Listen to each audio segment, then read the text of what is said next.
kiillotetulla parketilla. Vuorossa on keilailun SM-kisat, jotka tällä kertaa nähdään Tampereelta.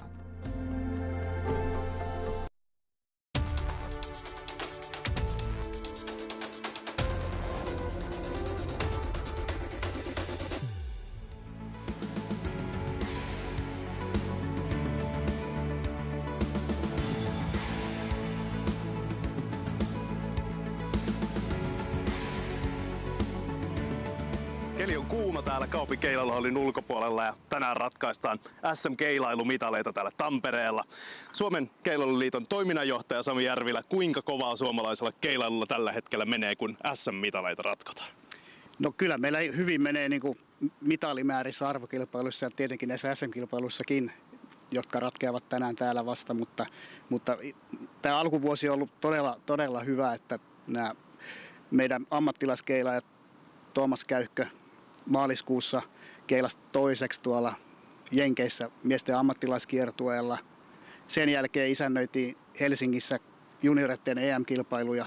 Oltiin mitalitilastoja ykkösmaa 5 mitalilla, josta oli 3 kultaista, Markus Lahden 2 kultaista henkilökohtaista mitalia ja yllätyksenä jopa tyttöjen joukkueen mestaruus. Ja sen jälkeen sitten naiset lähti tonne PVP-ammattilaiskiertueelle ja tällä hetkellä 3 meidän naista kiertää, itse asiassa pelaa parasta aikaa varmaan siellä, niin Peppi Konsteri, Ani Juntunen, Elisa Hiltunen naisten ammattilaiskiertuetta. Ja sitten on vielä luvassa sokerina pohjalla niin naisten Euroopan mestaruuskilpailut kesäkuussa Ranskan Wittelsheimissa ja sitten vielä nuorten MM-kilpailut Etelä-Korean Soulissa heinäkuussa, jonne saadaan niinku todella hyvät joukkueet ja uskon, että tästä tulee jälleen kerran erinomainen niin kuin mitalivuosi arvokilpailujen suhteen. Eli lyhyesti sanottuna kovaa menee ennen kaikkea.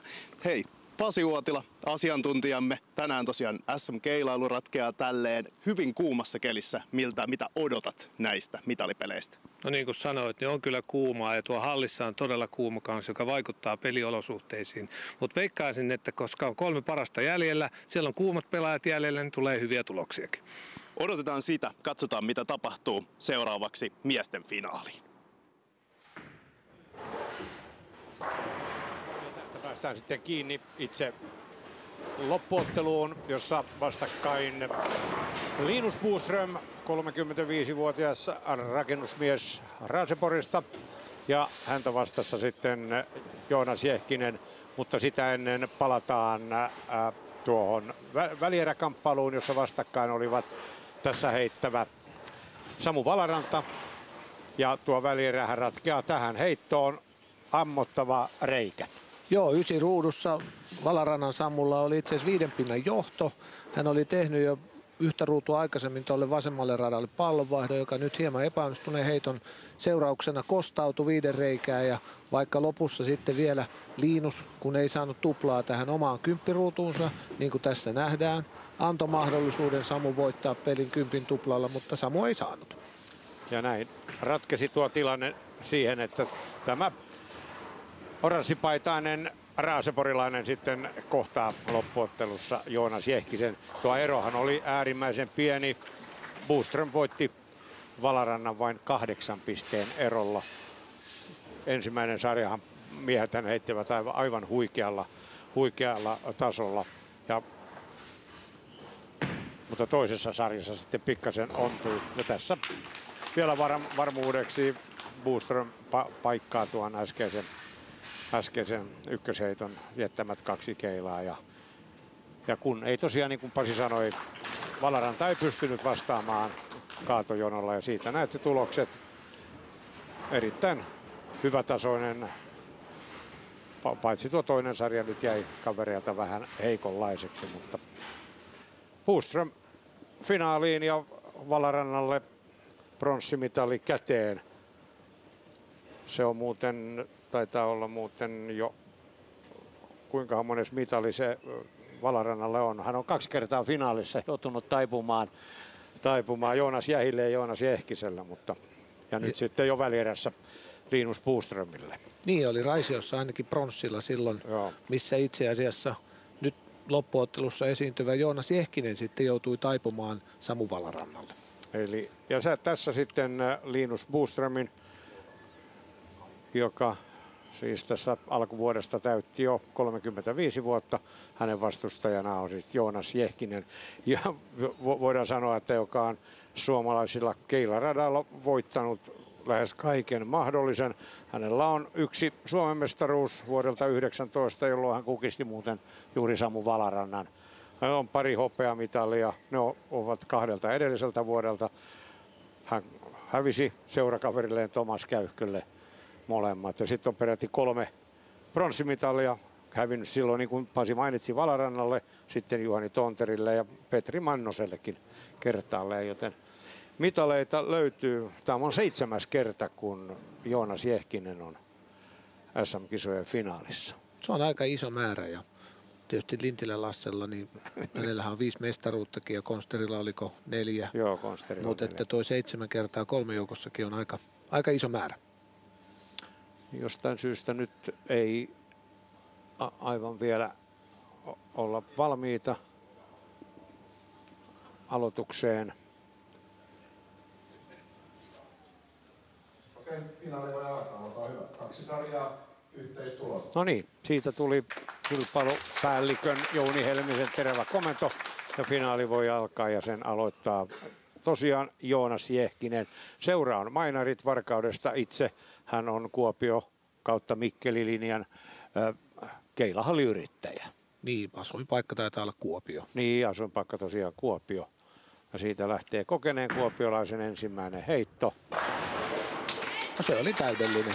Että Joonas itse asiassa tätä olosuhdetta, kun katseli vähän muita, tietysti ei vasureita ollut niin paljon, mutta esimerkiksi välierään verrattuna, niin hän heittää vähän enemmän reunasta kuin Samu.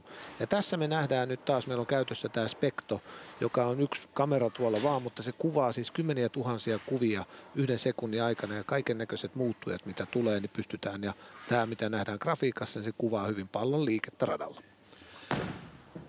Jehkinen aloitti 1 heitolla ja Boström vastaa sitten. Tässä heitetään aina 2 ruutua peräkkäin, mutta sillä erotuksella, että avaaja heittää vaan tuon 1 ruudun, niin kuin Jehkinen hetki sitten teki. Hän sai jo korkeamman sijoittuneena, eli karsinnan voittajana valita, aloittaako vai antaako Liinukselle, ja Joonas päätyy aloittamaan, ja hän tulee aloittamaan siis molemmat sarjat vasemmalla radalla 1 ruudun. Boströmillä hivenen paksu oli tuo ykkösheitto ja 1 keila 4 sinne jäi pystyyn. Joo, ja se on sen Boström ottaa varmasti. Ja se on todettava, että nythän tässä ei hoidettu ratoja miesten välierän jälkeen. Eli pelataan tämä loppuottelu pelatuille radoille. Ja Liinuksella alkoi nimenomaan olemaan tämä rata 18. Meni varmaan 3 viimeistä, kaikki tuohon paksuksi. Näytti aina 4. Sikäli olisi mukavaa, että tässä on nyt molemmilla käsillä heittävät. Linus Boström on oikeakätinen ja Joonas Jehkinen vasenkätinen keilaaja. Ja yksi hyvä huomio näistä SM-kisoista, kun nyt täydellinen osuma Boströmillä on, että nuoret heittäjät eivät täällä pärjänneet. Tuon tämänpäiväisen, kun 12 pelaajaa oli mukana, niin pelaajien keskiarvo oli peräti 36 vuotta. Niin, keski-ikä. Niin, keski-ikä. Joo, siinä nähtiin taas Liinuksella, koska nyt pallo meni täydellisesti taskuun, niin siitä pystyttiin havainnoimaan, mikä olisi ehkä se ihanteellinen linja tuolle vasemmalle radalle. Ja siinä Liinuksella oli kyllä peli loppuun saakka hallussa. Miehet näyttävät heittävän samanlaisella pallolla. Se on näitä uretaanipalloja. Se on se purple-uretaani, joka on ihan kiistattomasti markkinoiden paras uretaanipallo. Jotenkin näyttää silmää, että kauhean läheltä tuota reunaa Joonas pelaa. Miten hän niin kuin tavallaan tuntuu löytävän sieltä jonkun. Itsestä jopa voisi sanoa, että hän heittää vähän sen profiilin vierestä, mutta kun äsken kävit läpi sitä Joonaksen merittilistaa, joka oli aika mittava, niin ehkä se ei nyt ihan ole sitten kyseessä täysin joku amatööri, vaan hänellä on vain joku hamtsi, että sieltä toimisi. Ja peräti 4 keilaa sinne jäi. Ja tätähän kutsutaan keilailukielellä ämpäriksi tätä ryhmää, joka nyt vasenkätisellä jää tolle puolelle. Joo, ja vaikka Joonas sai paikan näyttämään todella helpolta, niin toi ei kyllä ole varsinkaan näinkin haastavilla olosuhteilla, mitä Tampereen tämän vuoden SM on pelattu, niin se ei ollut noin helppo, miltä se näytti. Hieno paikka. se osui juuri siihen kohtaan ryhmää, kun niin se pitää osuakin. Ja näin sitten on 2 ruutua pelattu. Pelit ovat hauskasti toisinpäin. Jehkinen kaato ja paikko ja Boström paikko ja kaato. Ja nyt mennään sitten 2 ruutua kerrallaan. Toki Boström heitti ne 2 jo. Mutta nyt saa Jehkinenkin. No nyt vähän ylempää tultiin. Joo, ja hyvä osuma. Varmaan spekto näyttää, että ei puhuta kuin ihan parista rimasta, jos sitäkään. No on mutta siinä, on siinä kuitenkin niin kuin merkittävä ero. Ja lähtikö vähän aikaisemmin kääntymään kohti patteria? No voi olla, että breakpointti oli, mä en huomannut katsoa edeltävää, että oliko se etäisyys samassa, mutta se koko linja oli kauttaaltaan pari rimaa enemmän keskemmällä rataa ja sehän meni hienosti. Ja sitten Boströmin 2 seuraavaa ruutua. Ja sama juttu jatkuu, ei vaan pääse tällä radalla 18. Varmasti on jo Linus tehnyt pientä säätöä, että on mennyt keskemmälle rataa muutamia rimoja, mutta onko se sitten, että siinä on vaan tuo radan keskiosa jo niin kuiva, ettei pääse sinne breikkiin vai vähän jäkittää sitä, ettei tule hyviä heittoja, mutta yhtä kanssa niin kaikki menee paksuksiin. Eli tarkoitat sitä, että ei pääse breikkiin, ei tarpeeksi reunasta pääse koukkaamaan. Niin, ei pääse siihen tavallaan pallolla, siihen haluttuun kohtaan, vaikka uretaanipallomilainen heittää, niissähän ei ole niin selkeä se breakpointti kuin jollain kiiltävällä, vähän terävämmän liikkeen tekevällä reaktiivilla, mutta ei pääse siis tarpeeksi alas. Selkeästi Linuksella pitäisi jonnekin 7 riman korville päästä tuossa radalla 18 ja noin jatkuvasti se breakpointti 9 alkava.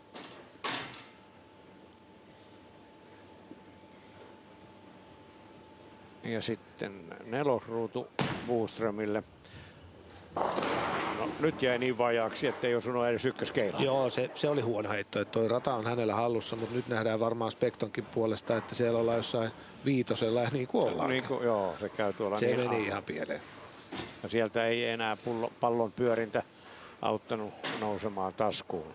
Joo, ja kun tämä on sen verran haasteellinen tämän viikon keli, tai tämän koko turnauksen keli, että ei ole tommosia marginaaleja kyllä tilaa tuolla. Linus Boström, joka heittää, niin kuin ollaan nähty, niin yhdellä kädellä, komea paikka muuten, niin hän heitti aikaisemmin ilman peukaloa, tai siis toki hänellä peukalo oli paikallaan, mutta se ei ollut reijässä, että hän käytti vain tätä keskisormen ja nimitöntä, mutta nyt on palannut jälleen niin sanotusti 3 sormen otteeseen. Joo, joitakin vuosia pelasi ilman peukaloa reijässä. Sehän on vähän hutera käteen ja sitten hän etsi sitä oikeanlaista otetta ja nyt on löytynyt peukalolla oikeat kulmat ja peli on itse asiassa tällä hetkellä Linuksella paremmin uomissaan kuin ehkä koskaan aikaisemmin hän urallaan. Kyllä, koska Linus Boström ei ole koskaan yltänyt näin korkealle Suomen mestaruuskilpailussa, kun juteltiin hänen kanssaan, että mitkä on niitä uran huippuhetkiä, niin hän sanoi, että se on juuri edessä. No joo, varmasti näin. Ja nyt itse asiassa Joonas, se saattoi olla myös se edeltävä ämpäriheitto, että se vaan lipsahti sinne. Kyllä hän pysyy edelleen niin kuin Valarannan Samuun verrattuna, joka välierää heitti niin huomattavasti lähempänä reunaa. Et jopa voidaan todeta, että voi olla, että se vaan epäonnistui se ämpäriheitto. Ja Joonaksesta on kyllä sanottava se, että hän on yksi niitä kanssa semmoisia vasenkätisiä keilaajia, että voi tehdä jostain kohdasta tulosta, mistä kukaan muu ei saa. Hän on niin hyvä.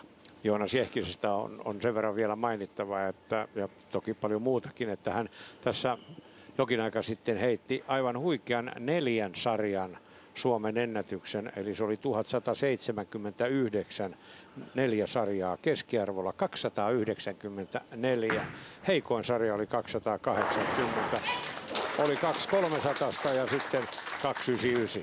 Joo, 4 sarjaahan maksimimäärä kaatoja, jos 48, niin Joonas teki 46 kaatoja ja paikkasi 1 kerran 2. Tai itse asiassa siinä yhdessä hän ei paikannut tietenkään, kun se oli 12 heitto. Mutta joo, nyt taas tuolta vähän niin kuin raffista näyttää omaa silmään, mutta tripla on tullut. Niin ehkä siellä on sitten se mesta, mutta vain taituri pystyy tosiaan tuohon. se, minkä takia Boström oli kohtuullisen hyvä heittäjä myös ilman peukaloreikää käyttää, kyllä edesauttaa se, että hänellä ei ole ihan pienempää kaliberia noi kämmenet, että siinä on kokoa. Kun häntä tervehtii, niin mun käsihän uppoaa. Pitkät sormet jo, ja nyt nähdään Spektosta, kato, oli jo rimalla 11, että hän selkeästi meni vasemmalle, mutta käänsi jo katseen pois, koska heitto epäonnistui ja hän ei todellakaan luota tuohon rataan. Että nyt on vaikeuksissa. Toki varmasti paikkaa tuon yksittäisen keilan. Ja ihan hyvä tuuri, no just semmoisia tuo äskeinenkin heitto, että siinä on aika paljon sattumaa mukana, kun heitetään keskelle ykköskeilaa. Voi käydä hyvä tuuri, vaikka joskus kaatokin. Tuo 9 paikkakin tuosta osumasta oli hyvä tulos. Tampere on todellinen keilailukaupunki, se todettakoon tässä näin. Nimittäin nämä ovat 15 miesten Suomen mestaruuskilpailut täällä Tampereella, enemmän kuin Helsingissä. Eli tasaisesti sieltä 40-luvun lopulta näitä kisoja on täällä heitetty, kun Helsingissä tietysti Liisakadulla heitettiin ne ensimmäiset kisat. Nyt oli taas hieno, että se edeltävä radan 17 ykköskymppi, minkä hienosti toki paikkasi, niin se oli vaan niin epäonnistunut heitto. Tässä hän pääsee sinne 6-7 riman tienoille, mihin pitäisi päästäkin. Täydellinen kaato. On vaan mielenkiintoista nähdä, että millä tavalla hän ratkaisi se. Ja nyt tässä Tiaisen Samulle, joka on vähän auttanut päivän mittaan Liinusta keskustelun radasta ja katsonut katsomosta, niin saa nähdä, että jotain keskustelua siinä käytiin, että mikä on se muutos. Samuli Tiainen, kun otit hänet esiin, niin Tiainenkin oli loppukilpailussa täällä eilen heittämässä, mutta peukalovammaan sitten sortui hänen kisansa. Niin vähällä keilailulla, niin varmaan nahka ihan kärsi siinä, joku oli näin kuulee. No nyt Joonaksella kävi vähän tuuri, siis totta kai taskusta on aina parempi sanoa tosiaan, niin kuin monta kertaa aikaisemminkin mainittu, niin tulla kaato, mutta nyt toi seiskakeila, niin tästä kun nähdään, sehän on toi kakkoskeila, joka ihan tuolta nupista vie, että 4, minkä pitäisi viedä, niin ei todellakaan vienyt sitä. Mutta kaato anyway, ja nythän on jo ero 34 pistettä Joonakselle. Jehkinenkin heitti vielä Ballmaster-turnauksessa tammikuun alussa 2 kädellä. Hän oli siirtynyt 2 käden heittäjäksi jokin aika sitten, mutta sitten ei kroppa kestänyt 2 kädellä heittämistä. Hän on siirtynyt jälleen 1 käden heittäjäksi ja tämähän on aivan uskomaton juttu, että hän on nyt jo taas täällä heittämällä 1 kädellä. Joo, hän pääsi Ballmasterissa 16 joukkoon round robin vaiheeseen 2 kädellä. Ja nyt on 1 kädellä taas piikissä, niin aika mieletön heppu kyllä. On. Joo, tosiaan kroppa ei kestänyt sitä 2. Siinä tulee sellaisia vääntöjä. Nyt oli pikkasen kovemman näköinen heitto ja meni suorempaa. Eli missä se ehkä pikkasen oikealle sitä linjaa, niin kuin Spekto kertookin, osui hyvin taskuun, mutta koska pallo ei hidastunut sitä, mitä sen kuuluisi, niin jäi tuommoinen kevyt 7 tonne sitten. Mutta joo, vielä tuosta 2 käden jutusta, niin kertoi just, että alkoi tuonne alaselkää ja sinne niin kuin menee niin jumi, ettei yksinkertaisesti vaan pystynyt. Olisi halunnut jatkaa 2 kädellä, mutta ei ollut mahdollista. Se oli muovipallo, joka paiskataan suoraan kohti keilaa ja siinä ei mahdollisuuksia ohjeittoon Jehkinen kyllä antanut. Niin, siinähän ei pelata mitään rataa, vaan tarkkuutta kohti. Tai jos ei mene kohti, niin se tulee tyhjä. Eräs huomio täältä Tampereen kisoista on se, että suomalaisia nuoria huippukeilaajia, joista Sami Järvilä, toiminnanjohtaja, tuossa alkuhaastattelussa mainitsi, niin heistä ainoastaan Luukas Väänänen, joensuulaislahjakkuus, jota muuten, joka tavataan vielä tässä lähetyksessä, niin hän oli ainut niistä nuorista, joka pääsi 40 keilaajan joukkoon. Kyllä. Anteeksi, Atte Broms, TKK-lainen Tampereelta, 20-vuotias, mutta he olivat ainoat. Nyt jo Liinussa vieläkin oli todella paksu ja se oli 9 rimalla toi breikki, eli siinä mielessä ei tullut mitään eroa, mutta saattoi olla, että hän vähän kovensi vauhtia, että se pystyisi menemään ton linjan. Mutta vaikea se rata on Liinukselle joka tapauksessa, vaikka nyt kaaton saikin. Mutta kuittaa nyt se, mikä sun näkemys on siitä, että nämä nuoret hurjapäät ei pärjännyt täällä. Ehkä tässä on vähän nyt hyvin erityylistä toi radan hoito ja miten sitä kuuluu pelata verrattuna sitten näihin tavallisiin erikoiskilpailuihin. Ja nuoremmilla pelaajilla ei ole vielä rutiinia sitten pelata tämän tyyppistä olosuhdetta. Aivan totta, koska tosiaan niin kuin äsken mainittiin, 36 vuotta on keski-ikä täällä tämän päivän loppukilpailijoilla. Ja nyt Boström sai mukavasti pelijuonesta kiinni tekemällä 3 perättäistä kaatoa ja ei sitten laske Jehkistä karkuun. Joo, eikä tuossa vasemmassa radassa ei ole Linuksella mitään ongelmia. Se yksi errant shot, eli ihan metsään mennyt, oli ongelma. 3 muuta on hyviä kaatoja. Se on vaan se rata 18.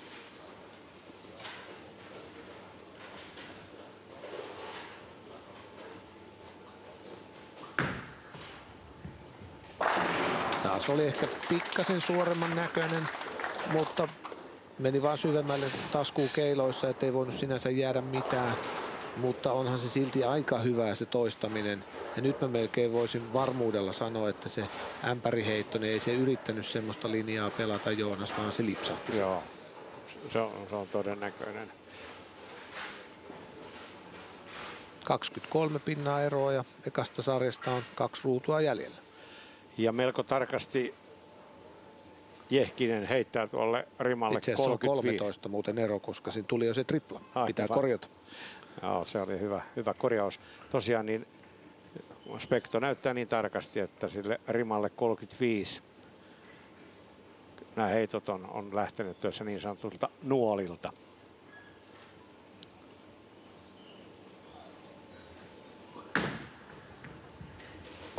Se oli hyvä. Se meni pikkasen, ei mennyt sillä lailla niin suoraan kovempaa, vaan vähän enemmän ulkokautta. Ja niin kuin se on 4.0, on breakpointti ja tuo oli täydellinen. Ja rima oli nyt 36, mistä se matkaa lähti, kun 40 rimaa on niin. Keila. Ja tietysti rata. Vasemman käden me käytettäisiin, että se oli 4. siellä, kun se katsotaan aina kummalta puolelta heitetään. Aivan, että 4. rima. Joo. Kyllä. Mutta se oli täydellinen heitto ja tommonen pitäisi tulla joka kerta. Ja Linus Boström, jolla niin kuin tässä on mainittu, ei mainittavampaa menestystä ole SM-kisoissa ollut. Toki loppukilpailussa on ollut monesti 40 joukossa, mutta näin ylhäällä ei koskaan. Ja myös Ballmaster-turnauksessa hän on. On ollut. Ehkä round robin ei ole koskaan selvinnyt. No ei sinne asti, joo. Mutta nyt oli hyvä. Huomasitko, 7,5 oli breakpointti ja oli vähän enemmän aikaa siinä ja tuli täydellinen kaato. Että onko sitten, että katsomocoachi Tiaisen kanssa saatiin pelit kuntoon? Joo.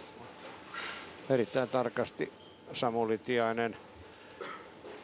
Kuulun suomalaiskeilaaja Olli Tiaisen toinen poika. Juuso Tiainen hän pitää keilahallia siellä Tuusulassa. Ja Samuli Riihimäellä. No se meni ulkokautta, lipsahti, sai kääntymään sen. Sitten tietysti näiden Twister-muovikeilojenkin liike on vähän erilainen. Niin kuin huomataan, se oli jo 5.0 tuolla. Breakpointissa. Niin kuin nähtiin hidastuksiin, käy myös huono säkäpallo ja toinen keila osuu yhtäaikaisesti tuohon 5 ja jää niin sanottu tuommoinen täryviitonen. Ja sitten kun vielä on 7 kaverina, niin sinne jäi paha paikattava. Kyllä.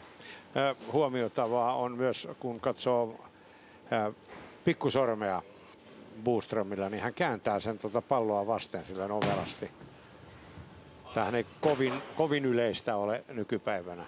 No ei, ennen käytettiin enemmän ja sitten esimerkiksi itse omasta kohdasta voin sanoa, että mä en pystynyt edes heittämään, vaikka se halunnut kokeilla, se sattui niin paljon. Että se on mielenkiintoista, että jotkut tekee mutta tuolla on ollut idea vähän saada enemmän palloa pyörittää. Oliko niin, että sun isä käytti joskus sitä Ailo Uotila? Vaikka nyt ei ehkä ollut mikään maailman kovin kierrepelaaja, mutta hänellä oli kanssa. Joo, jotenkin tällainen tunne mulla on. Voi, se oli 10 ruutu ja siihen tuli tyhjä heti ensimmäiseen. Se katkaisi ikävästi tuon hyvin alkaneen kirin Linus Boströmillä ja tulokseksi jäi tuo 210. Nyt Jehkisellä on tässä kyllä nyt mahdollisuus, sai sen verran siimaa. No joo, totta kai loppu umpeen, niin on se melkein 50 ero. Ei näyttänyt niin hyvältä heitolta, mutta pikkasen suorempi linja vaan, mutta onhan se virhemarginaali, mitä Joonaksella on, niin kuin nähdään taas tossakin, niin 4.7, niin se on niin pienellä alueella se hajonta, mitä tuossa heitossa on, että on se suorittaminen hienoa. Mutta Liinuksesta on sanottava, että kyllä hänelläkin on nyt selkeästi tuo peli vielä hallussa. Se 10-ruudun, niin siinä oli paljon huonoa tuuria ja se vähän epäonnistukin se heitto. Ja silti se oli taskussa, mistä olisi voinut lähteä. Nyt tätä ensimmäistä sarjaa päättävä Joonas Jehkinen on tällä kaudella huolimatta siitä, että on Keilahalli-yrittäjä, niin kuitenkin yli 300 kilpailusarjaa ehtinyt heittämään. Että ei ihan harjoittelematta ole tullut. Usein käy niin, että tuo työ Keilahalli-yrittäjänä kyllä vie niin paljon, että ei paljon ehdi itse keilaamaan, mutta nyt Jehkinen on kuitenkin ilmeisesti sen... Se on hyvä. No siitä jäikin Joo. kyllä, mutta heitto oli hieno. Joo, ja senhän kyllä toki paikkaa ja ei siinä sen kummempaa, näin usko. Niin, ja se tietysti on yhden pinnan juttu, ei niitä kannata pinnoja roskiin heittää, mutta oletetaan, että lähtee, niin 38 pinnaa on sitten Joonaksen johto ekan sarjan jälkeen. Ja nyt kun mainitsin tuon Jehkisen kilpailusarjat, niin onhan se reilusti yli 300 nyt, kun otetaan tämä viikonloppu mukaan. No Linus Boströmillä se on huomattavasti enemmän. Hänellä alkaa olla 500 sarjaa täynnä. Toi yllättää itseäni toi Joonaksen yli 300. Että jos se. olisi tämmöisen joku, että veikkaappa, niin en olisi ikinä sanonut, että noin Kyllä paljon. se. Tämä on ihan virallista tietoa. Ja viimeisen 100 sarjan keskiarvo on Joonas Jehkisellä 210. Eli se ei ole mikään päätä huimava, kun se Boströmillä on viimeisen 100 lasketun sarjan keskiarvo 221. Onkohan siellä ollut siinä 100 sarjassa jotain niitä 2 käden pelejä vielä mukana ja ruvennut sattumaan ja se on laskenut tai Joo, jotain.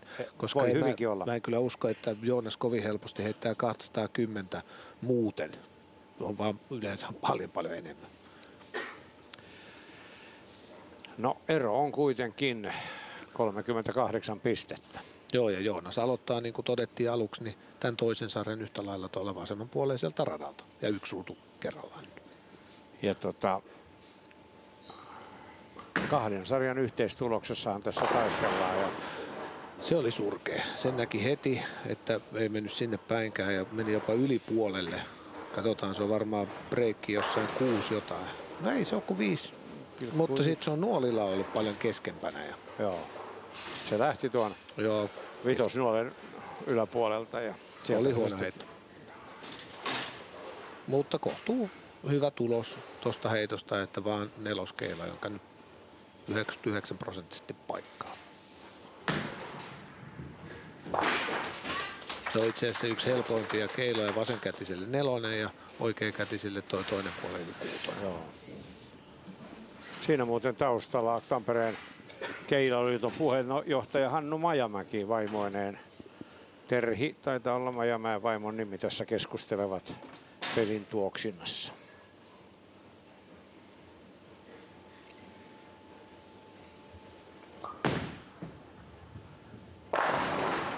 Joo, vaikka jäi nyt toi ringeri kiertävä 10, niin nyt Linus on löytänyt ton radan 18kin. Että vaikka se ero on se 38, niin emme vielä sanoisi, että peli on ratkennut. Ja niin kuin nähdään, hän pääsi taas tonne 7.8 toi breikki, että nyt se voi olla kyllä, että siinä oli paljon myös huonoja heittoja.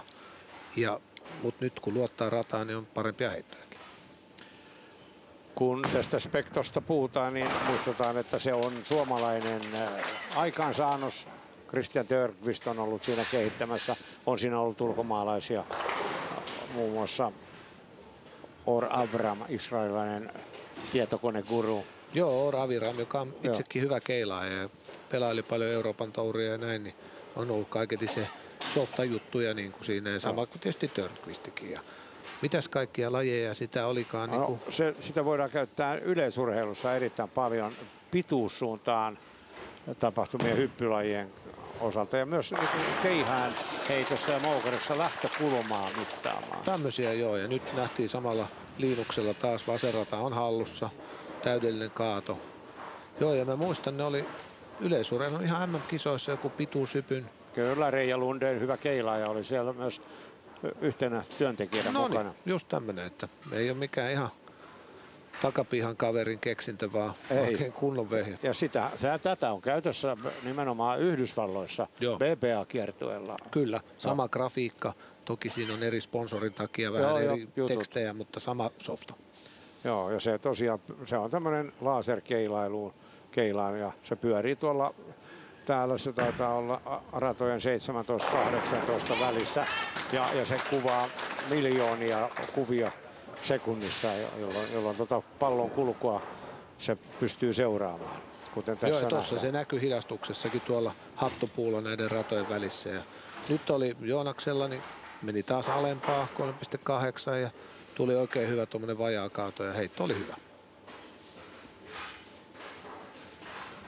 Aivan tasaisesti on tämä toinen sarja alkanut, mutta pitää muistaa, siellä on se 30 pistettä. Tai 38 pistettä. Jehkisen etu. Joo, kyllä sitä pikkasen pitäisi. Sanotaan, että jos 7. ruudussa ollaan vielä tämä 38, niin sitten alkaa olla jo Liinuksella tosi kiire. Joo. Ja Jehkinen pyörittää siellä Kuopiossa Mikkelissä näitä keilahalleja. Nyt oli niin vajaa, että tosta ei kaatoa tule. Joo, ja taisi mennä just vähän ulospäin. Olisiko ollut joku ihan just kolmosriman päällä siellä se breikkikohta ja 3,4. Ja se lähtee jo niin huono. Joo, täältä. Näki heti, että on huono. Eikä ole helppo kuvio tämäkään. Vaikka se 6 kaatui, niin samalla lailla toi pitää kierteellä heittää, jolloin klipin vaara kasvaa. Että en nyt sanoisi, että on varma ehjä tässä vaiheessa. Niin, se aina se takimainen keila osaa olla kyllä aika kimurantti. Niin, se aiheuttaa sen, että siinä on se kierteen tarve, koska aika harva niin kuin totakaan kuviota lähti heittämään muovipallolla kohti. Siellä ylhäällä lehtereillä välierässä pudonnut Samu Valarantakin seuraa tätä finaalia. Toki hymyssä suin tämä pitkän huiskea mustavalkoisessa paidassa oleva keilaaja.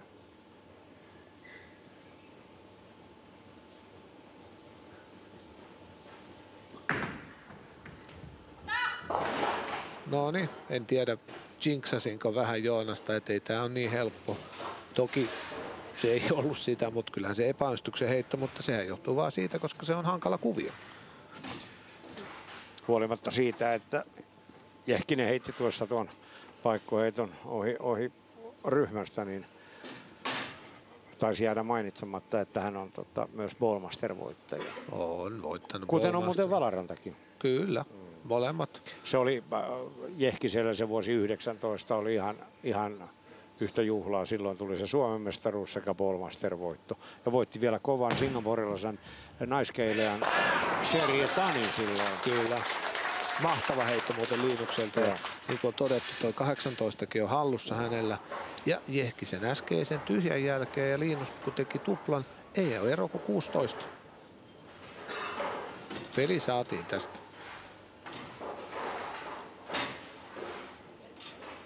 Ja kannattaa tietysti Pentti Elo muistaa tuolta katsomosta. Hän on siinä Pajamäen pariskunnan vieressä.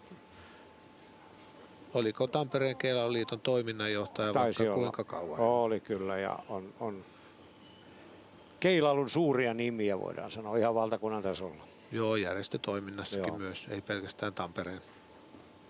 Niin, koko Keilailuliiton. Kyllä. Ja Messengeri vei, siinä oli vähän kevyttä kymppiä näytti, mutta ykkönen, joka vähän vajalla osumalla pomppaa sitten tuolta vasemmasta sinkoseinästä, niin Messengeri tulee, niin kuin tässä nähdään, niin just sopivasti ja vie ykkösen. Tai saattoi olla jopa, että se edessä ollut Keila vei sen, mutta niin. Tuo ykkönen auttoi sitä. Mutta 6 pinnaa. Jaha. Boström tarvii vähän käsipyyhettä. Täällä on muuten todella lämmin. Mun mielestä kun katsoo Liinuksen ilmettä tonne seinään nyt kuvissa, niin on todella itsevarma oloinen. Siinä nähtiin oikein tuo huolellinen sormien laitto tuohon palloon. Eli ensin tuo nimetön ja keskisormi ja sen jälkeen vasta peukalo. Mutta nyt, mitäs tästä heitosta sanot? Mun mielestä se ei näyttänyt puolessa välissä noin pahalta. Että nyt saattoi olla enemmän, että tuo linja, mitä Joonas pelaa, niin tossa se kääntyykin enemmän. Ja niin kuin nähdään ihan noin numeroindikaattorit, ei niiden perusteella olisi pitänyt käydä noin. Eikä se näyttänyt mun mielestä, että se oli mitenkään hiljaisempi vauhti, vaan rata todennäköisesti nyt kuivui tuosta just kriittisesti ja aiheutti tämän. Ja nythän tässä Liinus meni jo johtoon. Ja osumahan oli rimalla 19. Ihan keskelle, niin. Mutta niin kuin se alkukohta ja breakpoint, nehän oli just siinä, missä pitääkin olla. Mutta sitten se kuitenkin... Mä sanoisin, että rata muuttui nyt. Ja sehän aiheuttaa nyt jo Joonakselle ihan mielenkiintoisen tilanteen senkin takia, että ei niinkin, että hän on jo 5 pinnaa häviöillä, mutta mikä on se muutos tuohon radalle 18 seuraavaan ruutuun? Joo, ainakin nyt ei ole tyytyväinen tuohon peukalon reikään, vaan laittoi siihen hiukan liikaa teippiä. Onko syynä se, että se irtoaa nyt liian herkästi peukusta? Tai näytteet lisää ja helposti kun ihminen tässä lämpimässä niin kuin vähän hikoilee, niin se ohenee tuo peukalo. Et musta tuntuu, että se oli vähän löysä, koska niin, selkeästi näytti lisäävän teippiä. Joo, sitä niin kuin ajoinkin takaa, kyllä, että hän tekee siitä tiukemman tuosta peukalon reiästä. Mutta kovin ohuin teipin hän sinne kuitenkin laittaa. Isosta muutoksesta ei liene kysymys. Se oli taas loistava. 4 vei 7 sen kautta just niin kuin kuuluukin. Ja eihän Joonaksella, vaikka se edeltävä oli tuolla radalla, meni vajaaksi, niin sehän nähtiin heti, että se vähän lipsahtikin sinne ulospäin. Kun taas sitten se edeltävä reikäheitto niin näytti puoleen väliin asti oikein hyvältä ja sitten vaan pallo kääntyi liikaa. Mutta siinä kuitenkin 2 tyhjää niin sanotusti edesauttoi sen, että Boström tällä hetkellä hallitsee tätä kilpailua. Joo, 5 pinnaa edellä ja tähän pari kaatoa niin ja täydellinen. Hienosti on kyllä Liinus koonnut itsensä just tuolla 18. Nyt on mahtavaa peliä. Myös kerrottavaa katselijoille se, että Linus Boström oli vielä ennen viimeistä sarjaa, niin sanottuja round robin sarjoja, ulkona 3 parhaan joukosta. Ja ohitti Petri Mannosen 14 vuoden takaisen Suomen mestarin, joka täällä kotihallissaan nyt 5-3 oli jo noin korkealla. Tarkoitan siis ikää Mannosella ja voittanut kaikkea mahdollista, mutta siinä viimeisessä sarjassa Boström meni ohi ja nousi 3. ja nyt tappelee voitosta. Joo, ja siinähän oli, kun se oli jo aika kuluneet radat, ei ollut mitään tulosjuhlaa, että oliko Mannoselle tuli 140 ja Liinukselle 180. Mutta kun sai ne bonuspisteet vielä, just 30 bonuspistettä niin kuin round robinissa saa, niin huitasi ja pudotti kokeneen tamperelaisen. Meni ulospäin. Kohtuu kivalla pelkällä 2-8 selvisi siitä, koska tuossa olisi voinut olla myös 10 kaverina. Paikko siitä ja Liinus on sen 13 edellä.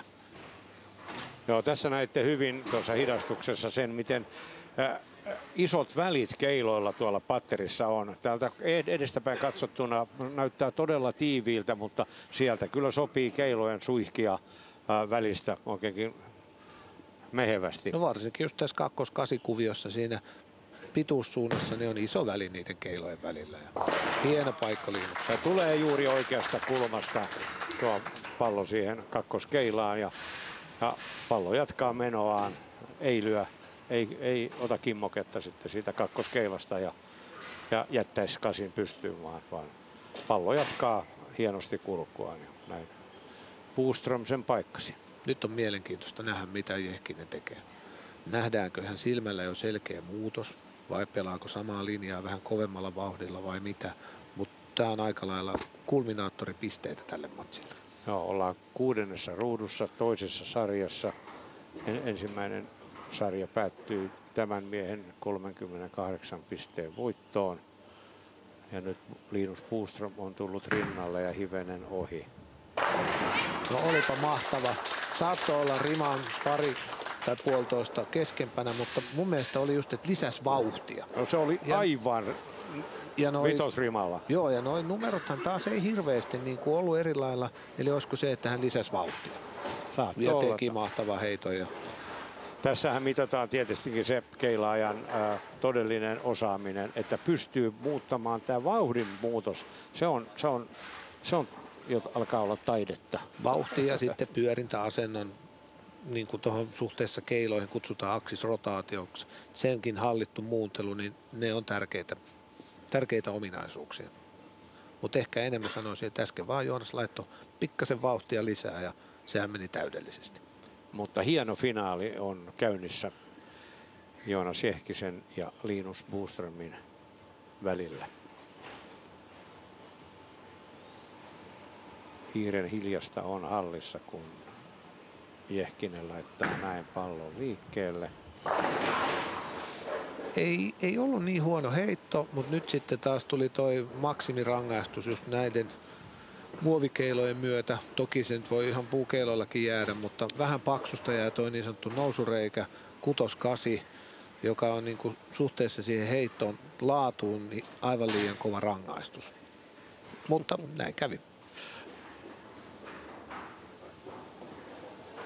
Mutta en olisi yllättynyt, jos Joonas paikkaa. Paikka on siis tosi vaikea reikä, mutta en ylläty. Pitäisi mennä tuohon kutoskeilan aivan oikeaan poskeen se osuma. Ja viedä vielä se 10 pois. No hyvä yritys se oli ja kyllä mä olin vähän semmoinen hantsi, että se osuu lähelle, mutta nyt kun kävi näin, niin nythän se heilahtikin siihen, että Linus onkin 18 taas edellä. Joo, 2 reikää, paikkaamatonta reikää nyt Jehkiselle tähän tuli. Jehkinen on ollut kyllä äärimmäisen hyvä koko viikonvaihteen aikana. Ei hän koko ajan ole kilpailua johtanut, mutta sopivassa vaiheessa aina pystynyt kiilaamaan. Muun muassa eilen, kun alettiin toista 8 sarjaa heittämään, niin kolmeen ensimmäiseen sarjaan ei tullut yhtään tuplaa. Niin mä katselin, että oli jotain 520. Joo, 3 sarjaan. Joo. Aika hyvä heitto. Joo, mutta sitten mä sanon vielä tämän loppuun, että mutta sitten kokosi itsensä, löysi pelijuonen ja sen jälkeen oli taas yhtä juhlaa. Niin mä katsoin, niin viimeistä taisi olla kaikki yli 200. Joo. Mutta nyt Linuksella jo aika hyvä heitto, että toi vähän väsynyt 10, niin ei ehkä ollut mun mielestä ihan suoraan reilu indikaattori, millainen heitto se oli Linukselle. Ja nyt näkyy hyvin tuo pikkurillin taitto siellä. Joo, myös paikkoheitossa se on silleen. Joo. Varma paikko. Vaikka siinä nyt ei kierrettä tarvitse tippaakaan. Eikä laitakaan siihen, että se on vaan näköjään Linuksella semmoinen, että hänellä on aina se näin. Paikko siihen, 3 ruutua jäljellä ja Linus Boström johtaa 17 pisteellä.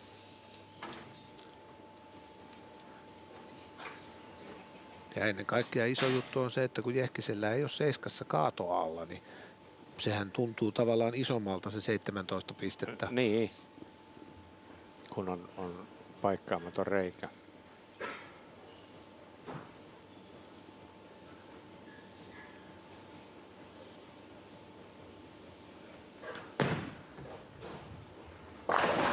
Se oli hyvä heitto. Sopiva vajaa, että siinä ehkä 10 ei voinutkaan oikein jäädä. Mutta kyllähän tuo 17 rata on edelleenkin Linukselle semmoinen luottokohde. Ja vaikka se edeltävä nyt oli 2-8 siellä, niin sehän johtuu ihan vaan siitä, että se heitto lipesi. Niin. Ja Linukselle on ehdottomasti etua, että hän saa lopettaa 10 ruudun tuolla radalla 17.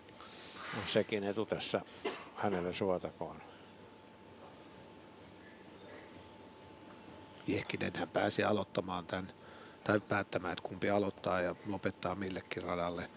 Mutta varmaan hänellä oli se ihan oma, että kumpi on hänelle parempi, niin siihen 10 ruutuun. Joo, näinhän sen oli varmasti edestäpäin ajatellut. Tuossa hauskasti Boström sanoi, että kun ei näytetä näitä välieriä kokonaan, että näkeekö lapset häntä ollenkaan telkkarissa, mutta nyt kuitenkin lapset ovat saaneet ihailla isäpappaa oikein kunnolla. Kohta voi olla, että lapset pääsee katsomaan, että kuinka kova se on nostamaan rautaa ylös. Joo. Eli pokaalia ilmaa. Ja nyt Joonaksen heitto selkeästi yrittää kovempaa, pikkasen ehkä horjahtikin. Meni vähän paksuksi, kuutonen jäi, mutta se muutos oli vaan, että hän siis kovensi sitä linjaa.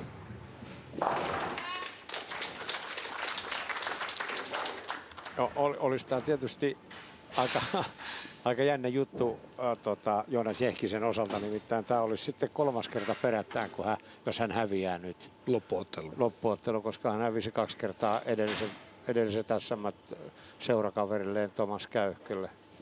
Käyhköhän on muuten voittanut peräti 3 kertaa, mutta hän oli yksi niitä keilaajia, jotka eivät selviytyneet tälle sunnuntaipäivän peleihin, eli round robin kierrokselle, kuten ei myöskään Niko Oksanen maajoukkuemies, Jarno Lahti maajoukkuemies, Juho Rissanen maajoukkuemies. Eli nostaa kyllä näiden kilpailijoiden arvoa todella korkealta. Näin kovia pelaajia kuitenkin jäi ulkopuolelle. Ehdottomasti.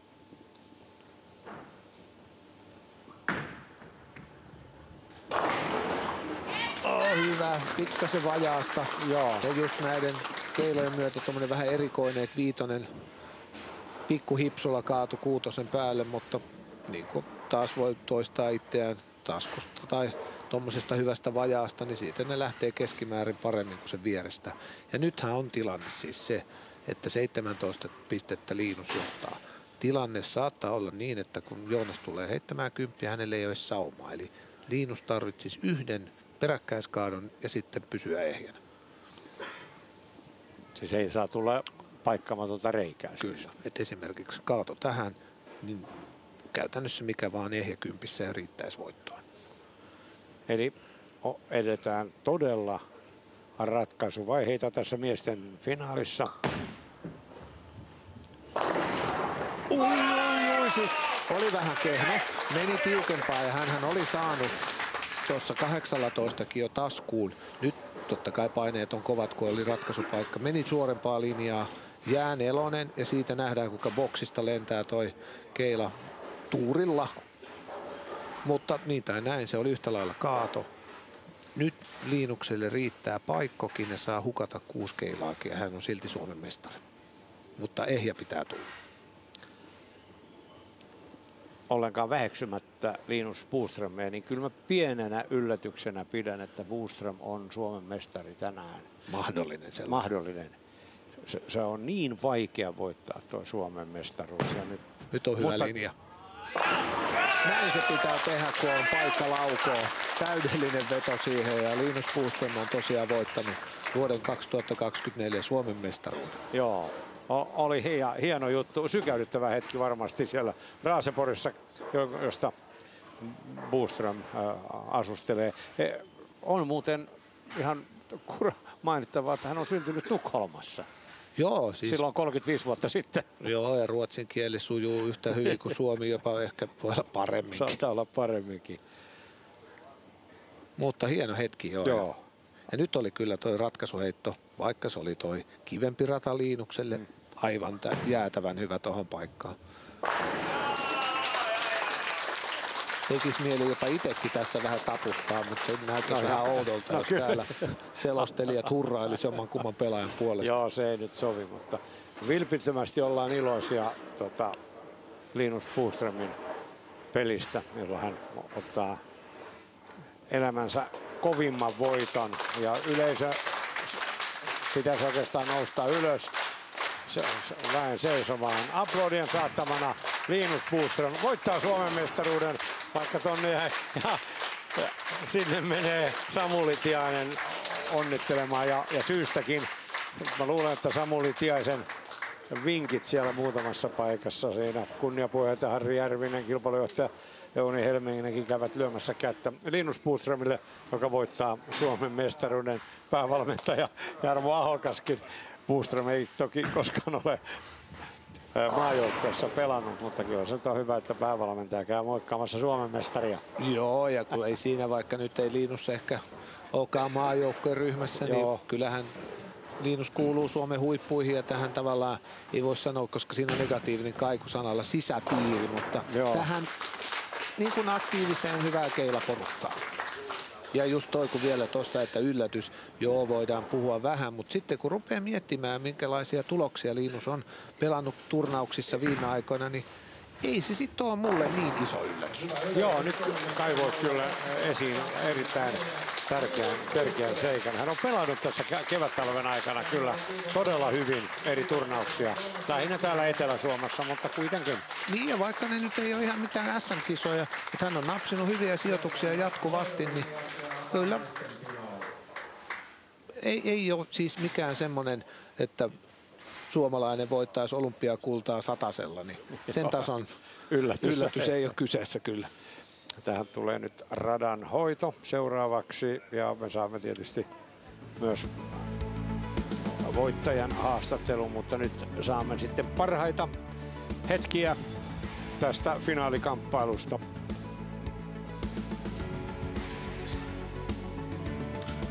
Linus Boströmin ja Joonas Jehkisen välillä.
Onneksi olkoon Linus Boström Suomen mestaruudesta. Tuossa ennen finaalia olit todennut selostajakaksikkollemme, että parhaat ajat ovat vielä tässä edessä ja parhaat hetket, niin nyt niitä on. Miltä tuntuu? Kiitos. Nyt tuntuu kyllä erittäin hyvältä.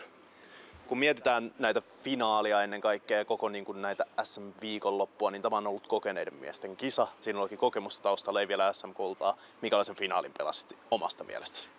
No, mä yritin välttyä vaan suurilta mokilta ja paikkaa se mitä jää ja ihan hyvin se tällä kertaa riitti. Että tässä nyt finaalissa pelattiin sitten vähän tai samalla tavalla, mutta silti että nyt tuli kaatoja vähän enemmän kuin mitä tässä alkupeleissä. Kun mietitään ennen kaikkea myöskin tätä finaalia, nyt pitkä matka niin kuin sullakin uran osalta ja muuten, niin ensimmäinen SM-kulta, miltä se maistuu? No hyvältähän se maistuu, ei voi olla muuta vaihtoehtoa kuin hyvältä. Vielä tähän loppuun ennen kaikkea. Olit sanonut, että olit pohtinut, että näkeeköhän lapset isiä ollenkaan telkkarissa, kun SM-välieriä ei näytetty tuossa. Haluatko lähettää terveisiä kotiin lapsille? Kyllä, kaikille terveiset, että täällä ollaan. Onneksi olkoon Linus. Kiitos. Kiitos paljon.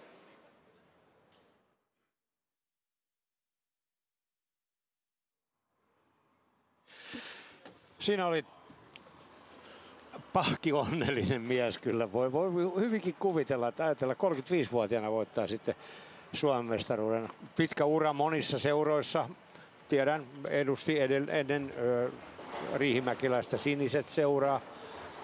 Ja on tainnut Jyrässäkin olla helsinkiläisseurassa mukana. Ja oli tällä kaudella myös farmipelaajana Tepsissä sille, että heitti usein Raseborg Bowling Clubissa lauantaina kakkosdivaria. Ja kun sitten Keilailun tämmöiset farmisäännöt antaa myöden, niin hän meni pelaamaan, kun oli liigassa tuplakierros, niin sunnuntaina sitten SM-liigaa TPS-riveen. Joo. Mutta nyt päästään sitten mielenkiintoisen kaksikon pariin.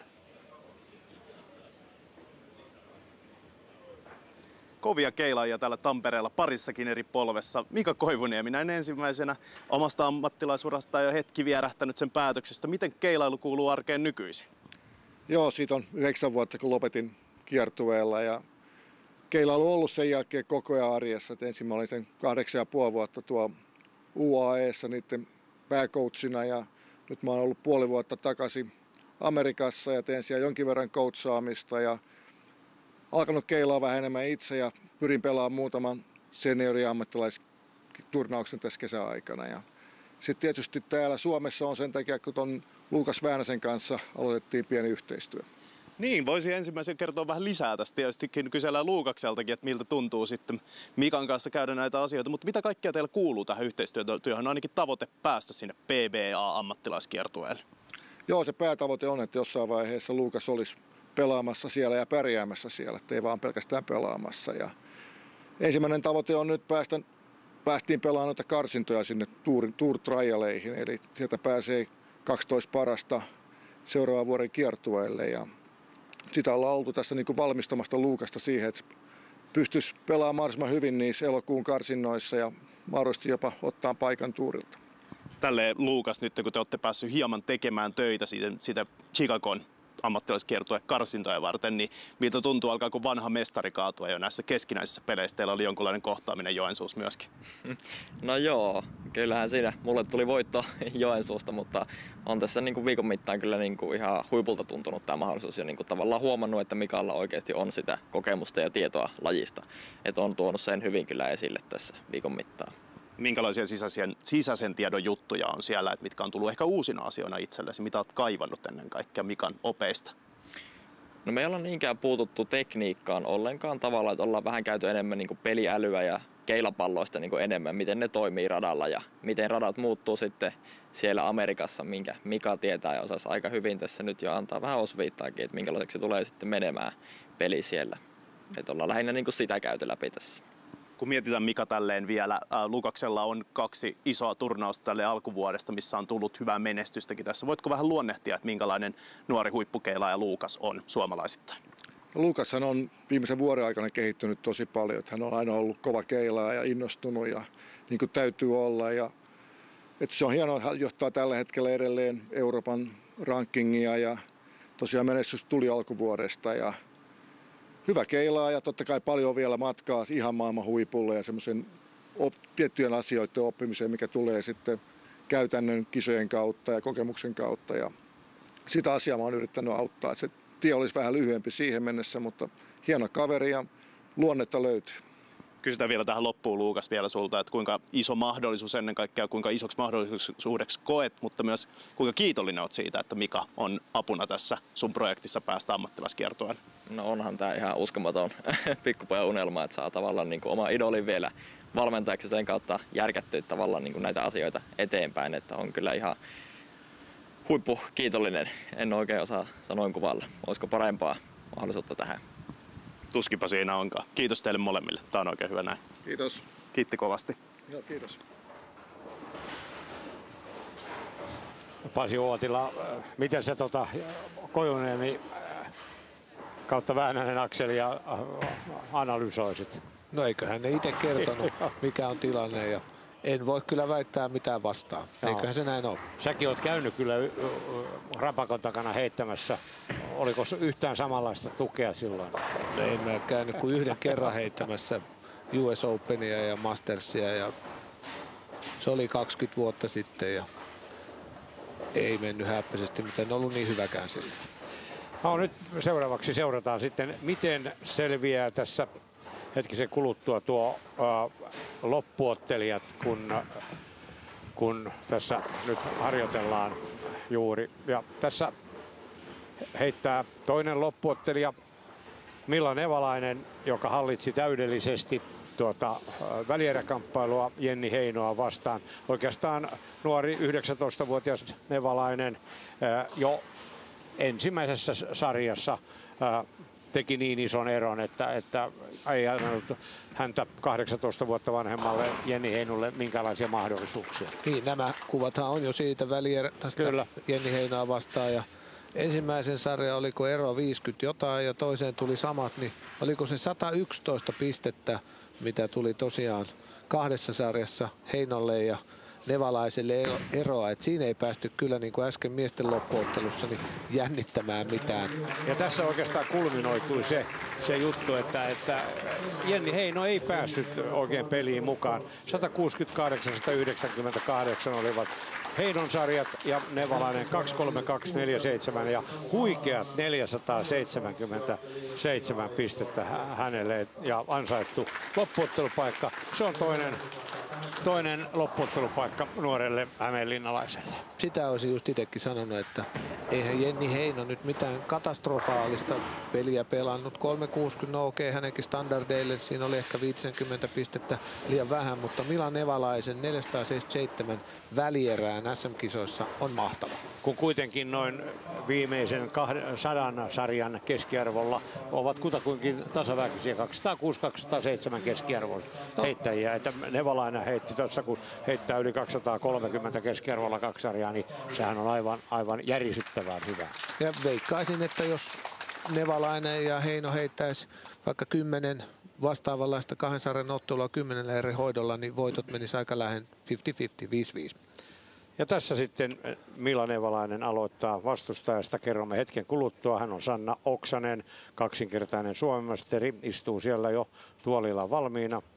Omaa sukua Pasanen. Tosiaan Pasanen nimellä aikoinaan nuo Suomenmestaruudet voitti vuonna 2013 ja 2014.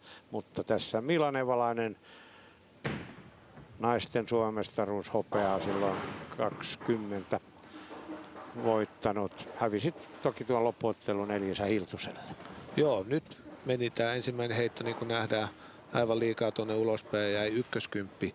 Ja ihan mielenkiintoinen detalji on tässä, kun miehethän heitti välierän ja loppuottelun tällä 17-18. Naisten välierähän pelattiin 15-16 rataparilla, missä nyt nähdään mainoksia. Näin niin voi olla mahdollista, että tämä on vähän erilainen kuin se edeltävä ratapari, niin saako Nevalainen vastaavanlaista tulosta sitten tulemaan tässä, niin se jää nähtäväksi. Ja seuraavaksi sitten tässä katsotaan tätä paikkoyritystä. Se ei onnistu Nevalaiselta. Ja sitten tulee radalle 10 vuotta Nevalaista vanhempi Sanna Oksanen, paimiolaisrouva. Tosiaan 2 Suomenmestaruuden ja 2 SM-hopean omistaja. Ja täräyttää välittömästi sinne taskuun. Hyvin hän on menestynyt myös Ballmaster-turnauksissakin ollut näissä pudotuspeleissä. TV:ssä oli joo, ja taisi olla silloin, oliko siinä naisia 3 ja sitten oli Karsten Hansen Tanskasta ja taisi olla jopa niin, että Sannalle kävi vähän huono tuuri, että vastustaja sai jonkun onnekkaan kaadon kympissä ja tämmöinen joku ratkaisu tapahtui siellä joitakin vuosia sitten. Oksasen tuo 100 viimeisen sarjan keskiarvo on varsin hyvä, 213. Ja nämä avausheitot näyttävät, että ei se nyt mikään ihme ole, että keskiarvo on noinkin korkea. 2 täydellistä kaatoa molemmissa. No ensimmäisessä vilautti Imukasia, joka olisi tietysti todella huono tuuri, jos se jäänyt, mutta täydelliset kaadot. Joo, itse asiassa Oksanen oli silloin Ballmasterin 3. Joo, ja olisiko se vuonna silloin 17. Joo, ja olisiko siinä ollut perinteinen 4 pudotus, että ei ollut niin kuin nykyään välierät, vaan hän hävisi sen niin kuin toisen ottelun. Ja kyllä. Olisi päässyt loppuotteluun, jos olisi voittanut se. Kyllä. Eli merittejä kyllä hänellä liittää. Ja taas Nevalaiselle vähän heikko tuo osuma. Joo, ja ei selkeästikään tuossa, kun katsoi vähän harjoituksiakin, niin ei se näyttänyt niin helpolta, kun se välierä tuolla viereisen rataparilla. Todennäköisesti ei enää kumpikaan nyt, varsinkaan se eka ei ollut hyvä, kun nähtiin, että se meni hirveästi ulospäin. Mutta tässä ei ehkä ole samaa luottoa tuohon palloon ja nyt on vielä tullut 2 rangaistustakin niistä osumista ja yhtäkkiä ero onkin jo 3 pistettä 2 pelatun ruudun jälkeen. Joo, tämä kakkosruudun ykkösheitto, se meni niin lärviin, eli nokkaan kuolla ja osaa ja eihän siitä voinut olla tulokseksi muuta kuin tuo ammottava reikä. Ja nyt Nevalainen sitten 3. ruutuun. Mutta muistetaan, että 2 sarjaa kuitenkin tässä pelataan. Ei sitä nyt ihan 2 ekalla ruudulla ratkaista. Toivotaan ainakin jännää, koska ne läpihuutojutut, finaalit ei oikein kivoja katsoa. Ei todellakaan. Miehet täyttivät odotukset. No, nyt kävi onneksi säkä, että lähti toi 10, mutta on tosi isoissa vaikeuksissa. Ja toi heitto taas niin kuin silmään näytti tuossa mun mielestä puolesvälissä, että tässä näin ihan hyvältä. Mutta just sen pikkasen ei ottanut tarpeeksi kiinni, liuku sinne ja meni 20. Toki ei sitten jäänyt, mutta ei näytä nyt hyvältä, kun taas Oksasen molemmat heitot oli täydellisiä kaatoja. Niin kuin Pasi Uotila totesi, niin pallohan myös liukuu radalla, ei se pelkästään pyöri. Paikko on hieno. Se voidaan jo yleistää sille, että siinä on 3 vaihetta. Liuku, koukku ja lopun rullausvaihe, jolloin se on tehnyt sen kaiken homman, mitä sen kuuluukin, ja se pyörii enää oman akselinsa ympäri siinä. Ja sen, kuinka pitkä se lopun rullausvaihe suhteessa sitten pallon vauhtia ja tulokulmaa määrittelee aina, että kuinka hyvän reaktion kukakin pelaaja saa.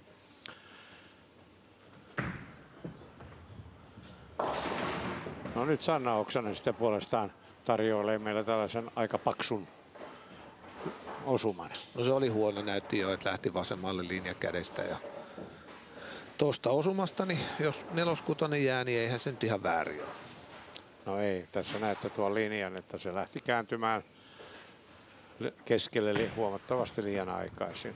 Joo, ja Sannan pelityyli on hyvin suoraviivainen, jolloin just näitä tämmöisiä, että rata koukkas yllättäen tai tuli joku jatkoliuku, niitä tapahtuu vähemmän, koska hänen peli perustuu siihen aivan mielettömän hyvään toistamiseen ja siihen linjaan, haluttuun linjaan osumiseen.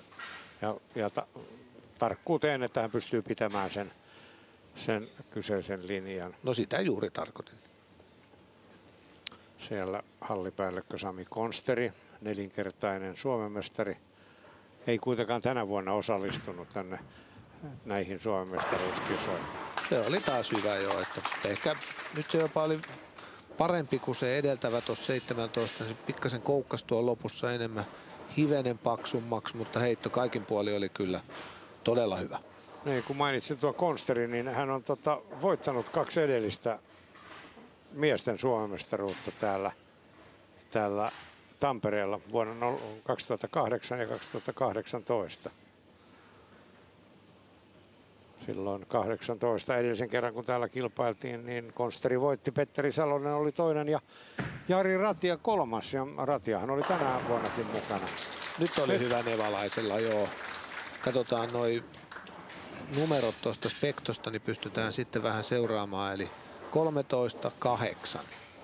Se olisi niin kuin se optimaalinen näköjään hänellä. Ja osuma rimalla 16,5 rimalla se osuma, kun 17 on kai se optimaalisin. Niin, se on se niin täydellinen, tuo 16,5 niin riittää. Se on hyvä jo, siitä voi sitten jäädä riippuen miten se pallo tulee sinne niitä ringereitä ja näin. 17 niin yleensä lähtee muovipussillakin. No se oli kyllä melkoinen vertaus. Kyllä. Ja sitten nevalainen. No säkä kävi.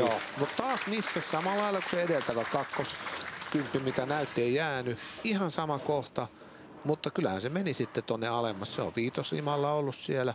Jotenkin se voi olla, että just se kriittinen kohta ennen tota breakpointtia, niin tämä ei ota tarpeeksi toirata kiinni hänelle ja se menee vähän liian kauas. No, se oli onnekas, nimittäin harvoin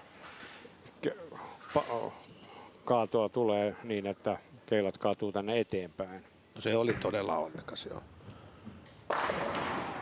Se oli taas sitten Sannalta tosi hyvä heitto. Jäi vaan tommonen vähän kevyehkö kymppi, mutta sen edeltävän reikäheiton jälkeen tuossa 18 koko sitten se heitti tosi hyvän heiton.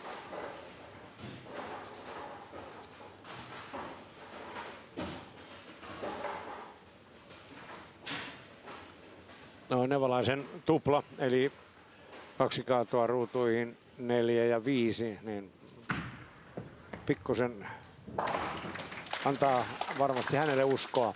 Niin, ja eihän eroa kuin 8 pistettä. Niin. Hän on 13 alle parin tätä sarjaa ja Oksanen on 5. Se mitä 2 ruutua näytti, niin onneksi ei jatkunut se, niin toive olisi tiukka peli. Aivan. Tuolla silloin muistan, kun EM-kisoja pari vuotta sitten Talissa, niin siinähän kävi monta kertaa niissä miesten EM-kisoissa, että oli aina ratkennut jo puolessa välissä ja ne oli tylsiä. Joo, kyllä. Jotenkin ei ollut Sanna Oksanen nyt tyytyväinen heittoonsa, mutta hälläkö väliä, kaato tuli. No olisiko se enemmänkin, että hän ehkä vaan tuska tosta, että tuo tasapaino lopussa oli huono.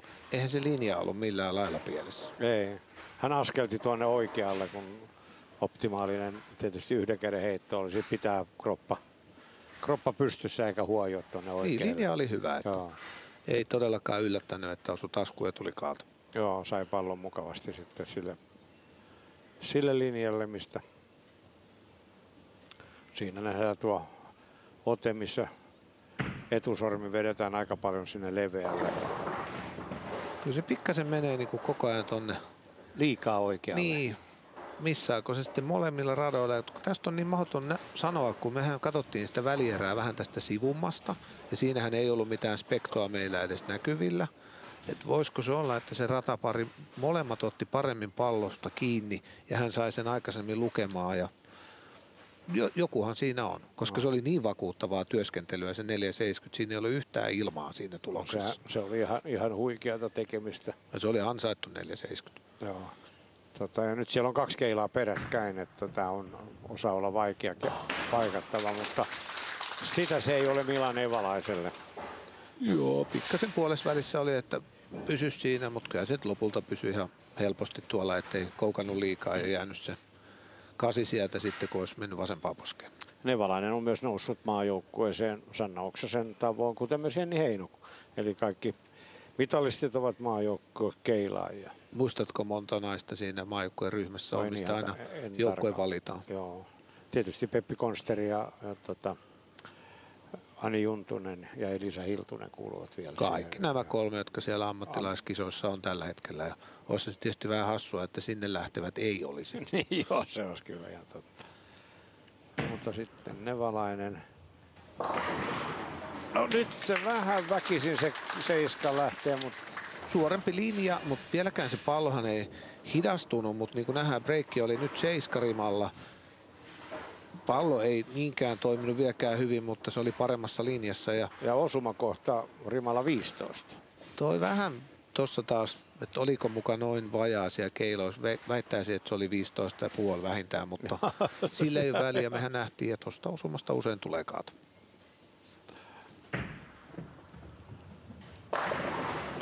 Se oli täydellinen. Joo, ja tuo Oksasen linja on kyllä huomattavasti suorempi kuin Nevalaisen. Nevalaisella vähän, hän hakee enemmän sitä koukkua sinne perään. Kyllä, ja tässä nähdään just oikein oppisesti toi 6 keila pomppasi tuolta sinkoseinästä ja vei ton 10 niin kuin kuuluu.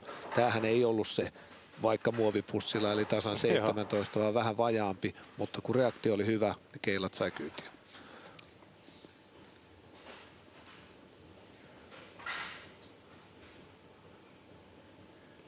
Pelataan siis naisten loppuottelun ensimmäistä sarjaa. Ensimmäistä sarjaa ja sen 8. ruutua, johon Sanna Oksanen tekee niin sanotun reijän. Niin, kotireikä. Joo, kyllä. Periaatteessa helpoin reikä, mitä nyt kun reiäksi noita tulkitaan, mutta ei toi mikään puistossa kävely ole toi paikkoja. Ei. Erohan on 18 ja jos ei tulisi paikkaa, niin se olisi taas alle 10. Mutta tästä pystyy heittämään läpi, ettei osu kumpaankaan keilaan. Mä olen nähnyt, kun Niko Oksanen sen heittää sitä läpi. Ei ollut helppo, joo. Ja tämä mihin viittaa, että se oli siellä Vuokatissa. Kyllä. Muovipallolla, toki Niko laittaa siihen irrotusta, mutta ei edes näyttänyt, että ne 3 ja 10 olisi siirtynyt. Ja siitä vaan meni läpi. Sujahti, joo. Sitten mä muistan Nikonkin ilmeen, se katsoi, että miten tuo on mahdollista. Ja purkka pysähtyi kyllä katsomossakin. Joo, aivan totta. No, Sanna Oksaselle tuli siihen nyt seinä eteen. 151 pistettä hänellä 8. ruutuun. Nevalainen tuplalla korjasi asemiaan huomattavasti. Se on totta, koska Mila olisi mennyt jo johtoon 4 pisteellä. Et nyt Sanna pysyy vielä 6 pinnaa edellä. Joo. Ja nyt olikin hyvä heitto. Mutta selkeästi toi breakpoint, hän oli alkuun 7. Milalla ne on tullut sen 1,5-2 rimaa keskemmälle lähemmäs taskua ja nyt on sentään jo osuttu. Ja ehkä jopa vähän paremmin toi pallo hidastui nyt, vaikka ei 10 lähtenytkään. Eli breakpoint on se paikka, mistä pallo käy kaikkein lähimpänä rännin reunaa. Osuko jalkaa? Koska toi meni niin nyt pieleen. Joo, se meni aivan. Hidastuksessa varmaan nähdään. Katsotaan osuuko. Tossa ei näe sitä. No kyllä me nähdään se. No ei kovasti, mutta tossa ei osunut. Ei se osunut jalkaan. Se meni ihan epäonnistu. Se oli täysin. Vähän putos kädestä tuo pallo ja meni sitten minne meni. Se ei ollut luonnollisestikaan nyt hyvä juttu tähän. Ei, hän olisi tässä korjannut tilannetta huomattavasti.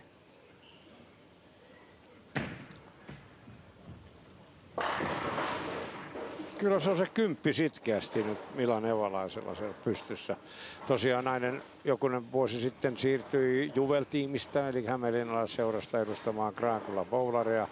Ja ihan tarkkaan en tuota valmentajakuviota siellä GB:ssä tiedä, mutta onhan siellä kovia tekijöitä.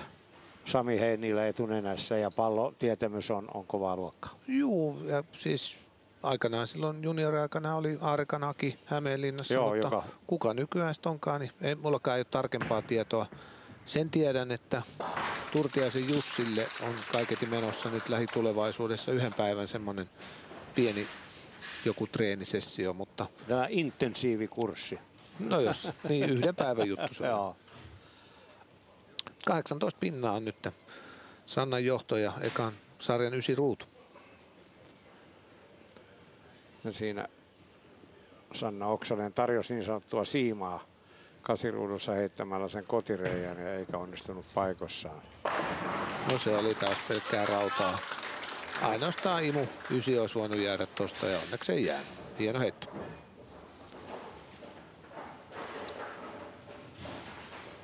Ja kyllä varsin suoraan pallo kulkee tuon yli puoleen matkaan, kunnes se alkaa hiukan purra siellä loppukuivalla. Mutta niin kuin nähdään just tossa, niin vaikka Sannakaan ei todellakaan kovinkaan isolla pyörinnällä pelaa, niin silti se pallo väistää näistä muovikeiloista niin vähän, että se ei kyllä mennyt lähellekään 9 päältä, että muut keilot vei 9.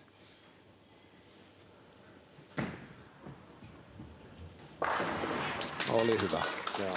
Nämä 2 heittoa on ollut kyllä todella hyvät. Ja kuinka tärkeää se tuo 9 ruudun ehjä ja mielellään kaato 9 ruutuun, miten ratkaisevan merkittävä se on. Niin, koska 10 on sitten mahdollisuus tehdä tavallaan pari tuplaa lisää, kun sulla on 9 se kaato, niin tässäkin hyvin tiukka peli. Nyt Sanna tekisi toiseen ja vaikka Milalle tulisi vaan pelkkä paikka, niin melkein 40 on ero. Toki miesten kilpailussakin ero Boströmin ja Jehkisen kesken oli 38 pistettä. Oli, ja nyt itse asiassa Sannahan hukkasi tuossa paljon, kun niin, tuli tuo 5 reikä, niin eihän se ole kuin 23 nyt. Ja luonnollisesti hukkaa vielä muutaman, koska on hyvin todennäköistä, ettei ota kaikkia 5 pois. Sanotaan, että ottaa ne 3 varmaa vek, 21. Mila 10 ruutu umpea, se ei joskaan kuin 11. Ja Milalla on tasku hallussa siis. Joo. Reaktio on vähän hakusessa, kun hän suoristi sen linjan, mutta taskusta. Ja tuo termi, mitä Pasi käytti, 10 ruutu umpeen, tarkoittaa 3 kaatoa. Keilailutermeissähän käytetään myös muuraa 10 umpeen. Sekin tarkoittaa sitä, että juuri näin. 3 ruksia sinne ilmestyy sitten. Siellä muuten kuvassa vilahtivat Sannan vanhemmat. Joo, he käy kyllä edelleenkin, vaikka Sanna ei enää ihan semmoinen teini, niin katsomassa ahkerasti Sannan edesottamuksia. Joo, tosiaan. Esko Pasanen siinä Joonas Jehkisen kanssa keskustelee. Ja nyt tuli niin sanotut stereot sinne. Se ei ollut nyt kiva. Ei todellakaan. Tietysti milloin se nyt olisikaan kiva, mutta 35 ja sitten hän hukkaa tuosta pari keilaa, todennäköisesti kun ottaa 2, niin se olisi sitten se 37 ero. Eli aika lailla sama kuin oli miehillä. Ja näin, 37 ekan sarjan jälkeen. Ja nythän me jatketaan taas, niin kuin äsken miesten finaalistakin todettu, samalla järjestyksellä, eli Mila aloittaa sitten tämän toisenkin sarjan tuosta radalta 17. No, jotain keskustelua päävalmentaja Jarmo Ahokkaan kanssa ja sitten vielä Jouni Helmisen kanssa, ja hän varmistaa, että miltä radalta tässä aloitetaan. No, joo, ja pientä pallohuoltoa kuitenkin tapahtuu. Joo, ja tossahan joudutaan... Kato. Joo, tämmöisellä Abralon hiontatyynillä vähän otti pintaa auki, ja säännöthän sallii vain täysin sarjoin sen tekemisen. Joo. Ja hän olisi varmaan halunnut tehdä se jo äskeisen sarjan aikana, mutta kun säännöt ei antanut myöden. Ja tällä hän pyrkii siihen, että kun siinä on vähän enemmän pintaa, niin se ei just mitä on todettu, että se vähän missaa sen breikin, ei tekiskään sitä. Joo, eli se nyt purasisi vähän paremmin siellä lopussa kiinni. Niin, rupesi lukemaan aikaisemmin, ei välttämättä niinkään lopussa, vaan aloittaisi liikkeen aikaisemmin. Joo, tämähän on yleinen konsti, mitä keilaajat käyttää. Näitä on muuallakin kuin keilakaupoissa myynnissä näitä Abraloneja. Toki ei kyllä tuossa palloliikkeessä näkynyt mitään eroa, että meni ihan samalla lailla. Kyllä se. Ja nythän ei enää saa sitä lisätä. Ei saa tehdä, mutta tässäkin me emme ollenkaan tiedä, että mikä se karkeus oli siinä. Eikä nyt näyttänyt kovin väkivaltaisesti.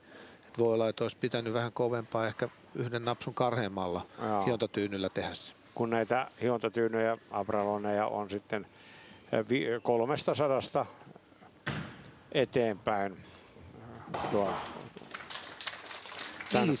Tämän karkeus, kun normaalisti puhutaan vesihiomapapereista, niin karkeudet ovat 400 sitten niin kuin alaspäin, mutta kyllä. Tässä mennään sitten on jopa 3000. 4-tonninen on niin kuin hienoin toi, mikä tulee tehtaalta, ja ne on kiilottamattomia. Että sitten ne kiilotettu on ilmoitettu, että 1500 ja siihen se aine päälle.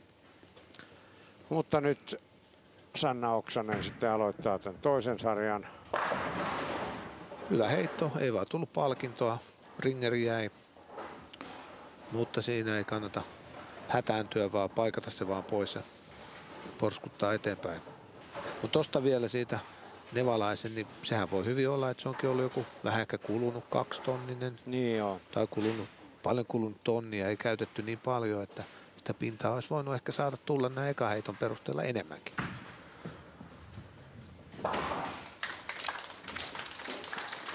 Veikkaan, että tuo hymy, joka karehtii tällä hetkellä Sanna Oksasen huulilla, johtui siitä, että hän taisi vähän pelätä, että se paikkopallo nitkahtaa ränniin. Ja se kuitenkin pysyi siellä, niin se nosti pienen hymyn tämän erittäin sympaattisen keilajattaren kasvoille. Joo, ja nämä vauhdit täällä Tampereella on hyvin liukkaat. Nyt kun nämä on kulunut, niin on keskeltä ottaa vähän enemmän kiikku tuolta reunasta, mitä kymppipaikossa, niin siinä helpommin voi vähän toi tasapaino horjua. Ja nythän taas pikkasen antaa Milalle saumaa. Oli huono heitto. Se, että niin kuin nähdään, on riman puolitoista keskenpäin se koko linja, mitä Sanna on pyrkinyt pelaamaan. Ja tässäkin 4-6 on ihan tavallaan oikea tulos. Pelataan siis naisten loppuottelun toista sarjaa. Oksanen oli reippaasti johdossa Milanella Nevalaista vastaan ensimmäisen sarjan jälkeen, mutta toinen sarja voi kaiken muuttaa. Nyt Nevalaisella olisi niin sanotusti iskun paikka. Niin, ja kun toi tyhjä tuli, se 37, mikä oli ekan sarjan jälkeen, niin eihän se ole kuin 23 enää. Joo.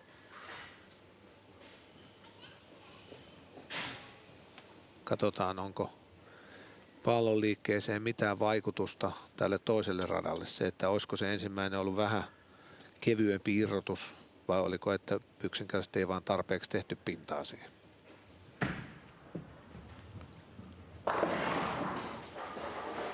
No, en tiedä, olisiko se tehnyt vähän enemmän, mutta hyvä, koska Milahan, niin kuin todettiin siinä ekassa sarjassa, tiukensi jo linjaa ja kyllähän toi breakpointti on taas siellä, mitä ne oli se äskeisessäkin, että saattoi se olla, että se pikkasen enemmän teki nyt. Joo, ja oltiin nyt kuitenkin siellä noin rimoilla 17 se osuma, että se ei jäänyt vajaaksi ainakaan. Ei, ja just toi niin kuin sen suoristamisen jälkeen, niin Milahan oli 8 ja 9 riman välillä, kun ne alkuun, kun meni vajaaksi, ne oli aina siellä 7 tai jopa ulompana. Kyllä, näin tapahtui.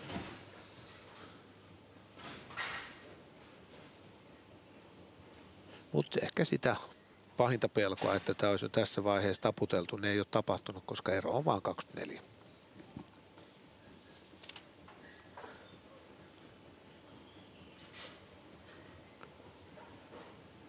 Ja näin mennään sitten jo kolmanteen ruutuun tässä toisessa sarjassa, kun Nevalaisella on 2 paikkoa alla. Aika hyvältä näyttää. No, nyt kävi se semmoinen, siis 10 siinä jäi. Ja näillä keiloilla välillä tapahtuu tätä, että nyt kun nähdään hidastuksessa, sehän pomppaa se keilo tuolta montusta ja keilan päällä tänne päin, niin kuin huomaat. Box. Joo, ja kaataa tuon 10 keilan. Mutta kaato yhtä kaikkia, tilanne säilyy jännänä.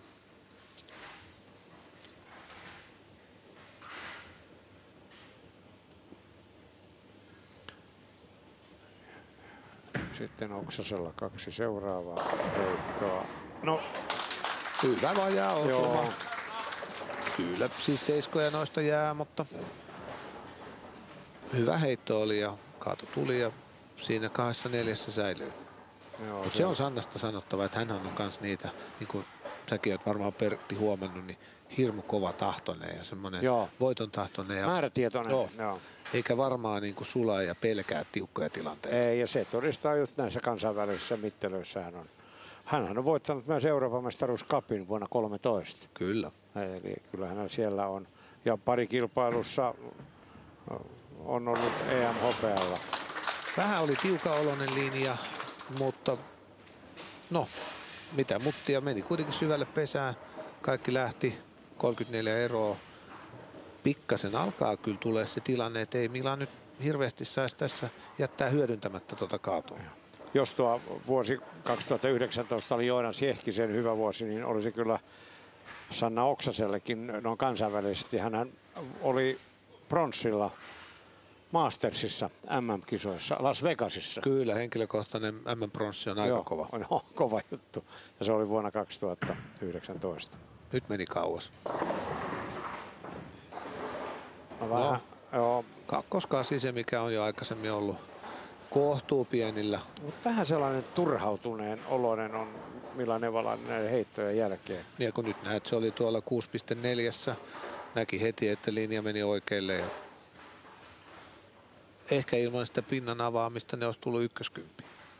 Sen verran paremmin otti vielä kiinni. Joo, mutta silti on koko ajan vähän hukassa se osuma. No nyt kävi se, mikä oli silloin edeltävässä kakkoskasissa jo lähellä. Ehkä näytti vähän, että turhan oikealta lähtee tuohon paikkoon tähän keliin nähden. Ja nyt se koukkasi liikaa ja tyhjä tuli. Ja tämä niin kun antoi osviittaa, miten isot välit keiloilla tuolla patterissa on. Se näytti, että siitä se kasi lähtee, että heilahtaa, mutta totuus on toisenlainen. Ja nyt kun se ero on 46, ja en mä kuitenkaan usko, että Mila vaikka löysi sen taskun ekan sarjan parin ruudun jälkeen, niin hän ei ehkä nyt ole reaktion puolesta kuitenkaan tekemässä 6 jonoa, niin se ero on iso. Näistä naisten palloista sen verran, että kumpikaan naisista ei käytä uretaanipalloa, mikä oli molemmilla mieskeiloilla, Linus Boströmillä ja Joonas Jehkisellä sekä myös Samu Valarannalla.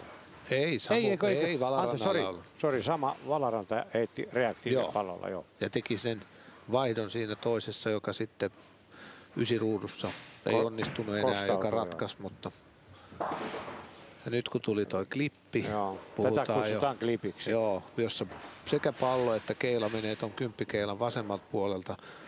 On se huonoa tuuria, koska jompaa kumpaa suuntaan vähän niin olisi tullut paikko.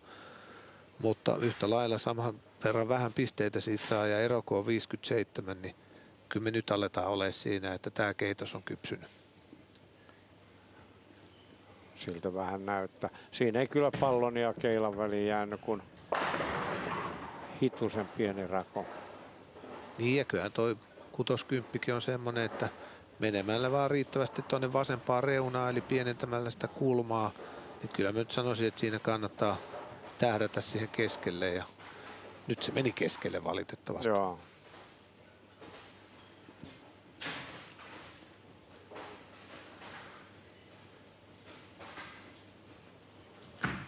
Ja kuten varmasti olette tarkkasilmäiset huomanneet, niin Sanna Oksanen käyttää tällaista vahvaa rannetukea auttamaan sitä, että tuo ranne ei antaisi periksi. Naiset käyttää enemmän sitä, koska just nimenomaan fyysisesti niin ehkä ei ole niin paljon käsivoimia, niin toi estää, ettei se pääse muljastamaan taakse. Et miesten keskuudessa huipputasolla niin käytännössä rannetukia ei käytetä. Joo, ei todellakaan. Enemmän veteraaniosastolla sitten, kun alkaa voimat vähän hiipumaan. Toinen samanlainen, vähän tuommoinen kevyt 10 Sannalle, mutta kun se ero ryöpsähti yli 50, niin 9 paikot riittää kyllä tämän loppusarjan oikein mainiosti hänelle. Joo, ei tarvitsekaan. Ihan samanlainen, eli tuo ränniin mennyt keila lyö tuohon 10 ruudun etupuolelle, kun se 3 senttiä taimasta. olisi osunut, niin se olisi ollut kaato. Joo, tuommoinen Niin heikohko reaktio ja Joo. ei ollut sinänsä lähellä kaatoa. Ehkä nyt ei voida ihan sanoa tätä niin kutsuttua jokkekymppiä. Ei mennä siihen tarinaan, mistä se tulee, mutta siinä voidaan yleistää, että se on todella vaisu se keila-reaktio siellä 6 ja 10 välillä.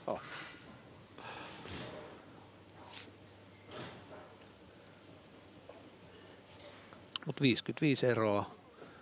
Milan Evalaisella 5 ruutua jäljellä, Sannalla 4.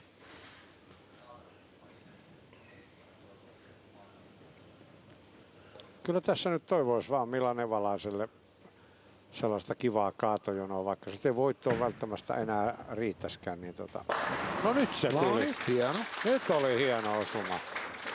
Joo, ja kyllähän vielä, kun puhutaan sitten noista maksimeista, Mila heittämällä kaikki loput kaatoja, niin se kuitenkin pakottaa Sannan pysymään hyvin ehjänä, että hän silloin johtaisi niin kuin 5.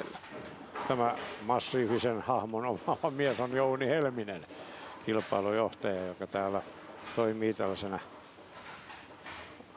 melkein kuin lattiamanuna ohjaa täällä tätä toimintaa. No Helmisen Jounilla on ollut kyllä kaikki roolit, mitä Suomen keilailussa voi olla. Huippupelaaja, liiton puheenjohtaja, turnausjärjestäjä, johtaja, maahantuoja ja vaikka mitä. Ja keilahallin pitäjä. Kyllä. Kiinteistönomistaja. Taitaa olla vieläkin. On. No niin, mutta nyt Milan Evalainen tähän toinen perään. No ei, se oli nyt taas jo vähän liian paksu. Oli. Ja nyt nimenomaan tulee jo maksimit vastaan, että vaikka paikkaa ja heittäisi sitten noin 3 viimeistä ruutua kaata, niin se vaatisi melkein 2 tyhjää ruutua Sannalta noihin viimeiseen 4. Joo, Kyllä se jännitys on nyt. Näitte tuossa hidastuksessa, miten se aivan siinä vähän ennen patteriin tuloa, niin teki terävän ja tarttui oikein kunnolla kiinni siinä kohtaa. Ja sitten nykäs siihen nokkaan ja paksuksi. Mutta hurja ero, koska väittäisin, että se oli tuo sama pallo, millä Mila heitti sen välierän Jenni Heinoa vastaan ja oli niin täydellinen reaktio. Niin tässä just nähdään, miten nämä pienet erot ratojen välillä tekee isoja merkityksiä. Tosiaan Jenni Heino heitti tuon, tai oli ja sijoittui 3. tässä kilpailussa. Tuosta ei olisi pitänyt tulla kyllä kaato, se oli niin ohut se osuma. Ei, päinvastoin, tuo on hyvä tuommoinen light mixeri, että tuossa vaikka se pallo ei ole ehkä hidastunut niin paljon, mutta tuosta vajaasta, niin en nyt käytä sitä muovipussijuttua, mutta tuosta lähtee vähän vaisummallakin reaktio, se oli sopiva vajaa. Pitäisikö mun alkaa opetella tollasta? No jos tuohon taas rupeaa tarkoituksella heittämään, sitten se pieni virhe oikealle, niin se on aina ohi 1 tai jotain 20. En suosittele. Peitä syvälle taskuun mieluummin. No niin, se on ehkä parasta jatkaa sillä linjalla. No pientä teoreettista, mutta jos Nevalainen olisi, mennään nyt ihan melkein suunnistuksen jossitteluun. Olisi löytänyt rastin, niin olisi niin, olisi tehnyt 7 kaadon ja saanut tuplan siihen. Mutta kun siellä on ne 2 tyhjääkin, niin... Ja vielä siitä klassiset varmat pois, koska tuosta kuviosta usein saa noin 4. Niin ero 43 edelleenkin. Niin, se 9 lähtee sieltä niin nätisti ja lyö 7 pois. Toi meni vielä vähän eri tavalla kuin yleensä se menee, mutta se 14 on melko helppo saada. Mutta sitten, että saat ne kaikki 5, niin se onkin jo vähän haastavampi rasti.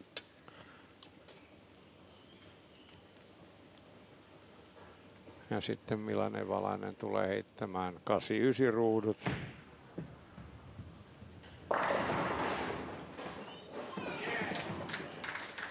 No, 70 ei nyt onneksi jäänyt, mutta isossa kuvassa eipä sillä on niin merkitystä. Ruudut vaan loppuu. Mutta ihan hyvä heiton veti kyllä tähän, että antoi ehdottomasti mahdollisuuden tulla kaadolle. Ja jos se olisi nyt tullut ne loput, sitten se olisi vielä vähän pientä semmoista painetta voinut laittaa Sannalle, mutta nyt kun se säilyy se ero 44, vaikka Mila heittäisi nyt taas ne loput, eli 9 ja 10 täyteen, se olisi silti 24. Eli eihän se tarvitse Sannan saada kuin 1 ehjä ruutu.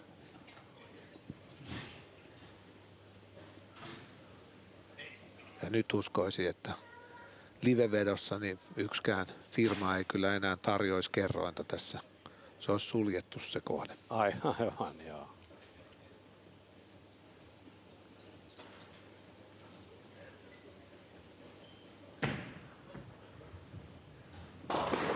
Ja nyt on viimeisetkin spekulaatiot voidaan lopettaa ton ykköskympin jälkeen. Että nyt on enää vaan kyse voittonumeroista, millä marginaalilla ja millä voittotuloksella Sanna Oksanen on vuoden 2024 Suomen mestari.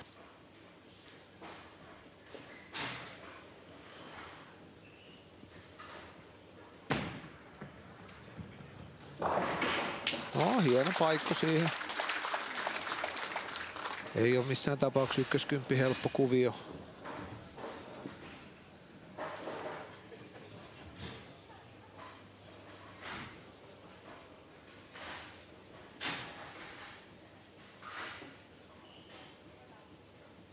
Siis tämä toinen sarjahan on ollut selvästi tasaisempi kuin se ensimmäinen, mutta kun Oksanen repäsi siinä kunnon eron, niin...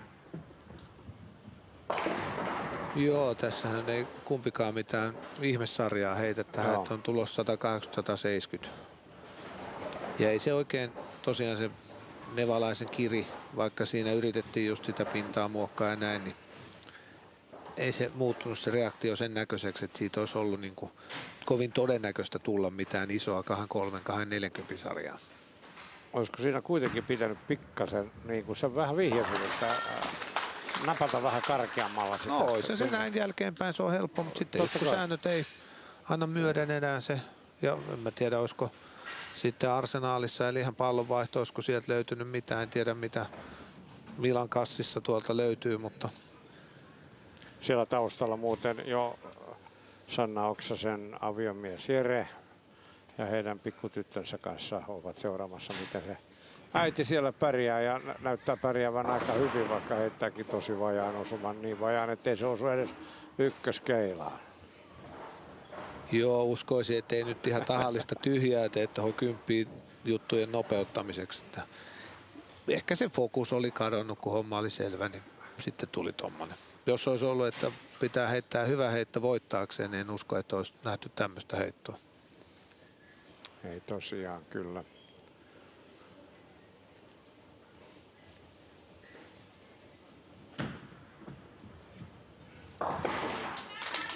Noista ei ikinä, kun on katsellut niitä ammattilaiskisoja, niin nehän ei koskaan näytä niitä, kun peli on ratkennut kympissä, jos se toinen, joka on hävinnyt, niin jo heittelee vielä, niin niitä ei ikinä näytetä. Joo. Et osaa sanoa, että heittääkö ne siellä jotain tahalteen vähän vaisumpia vai mitä tekevätkään. No meillä kuitenkin näytetään joka ainut suoritus finaalissa. Ja aplodien saattelemana Sanna Oksanen ottaa urallaan 3. Suomen mestaruuden ja se purkautuu ja yli puolen kaadolla temposee siitä. Se oli hieno huipennus tietysti ja vielä kaiken lisäksi ne ylipuolelle, niin kuin täällä stadissa sanotaan, IFK:n puolelta tuo kaato tuli ja Toi on toi taputus, tämmöinen käytäntö, rutiini, manööveri on tullut aikanaan Ruotsista. Siellä kun pelattiin noita Ruotsin kiertueen kisoja tai vaikka Eurooppa-tourinkin, niin sitten kun se oli ratkennut ja se voittaja heittää sitä ylimääräistä viimeistä heittoa tuossa, niin ruvetaan taputtamaan, koska luonnollisesti jos siinä olisi vielä jotain pelissä, niin ei ehkä kukaan pelaaja halua, että läskitään käsiä yhteen, koska se häiritsisi. No kyllä, mutta tuossa just kun ei ollut enää mitään pelissä, niin se on ihan kiva tämmöinen traditio. Ja Milla Nevalainen sijoittuu tässä naisten keilailun Suomen mestaruuskilpailussa kakkoseksi. Se on hänen uralleen jo toinen hopeamitalli ja pronssille sitten hämeenlinnalainen Jenni Heino. 373-314 ovat pisteet, joilla Sanna Oksanen vie Paimioon tämän henkilökohtaisen 3. Suomen mestaruuden. No ja pikkutyttö tietysti, tätähän monet huippu-urheilijat käyttää tätä, että otetaan vähän on Milla Nevalainen allapäin, kun joutui taipumaan tässä finaalissa, kun se välierä meni niin hyvin.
Sanna Oksanen, onneksi olkoon Suomen mestaruudesta. Hei, 10 vuotta sitten viimeksi tässä muutama SM-finaalitappion välissä. Kuinka iso apina selästä tai vastaava, mitä näitä ilmaisuja onkaan?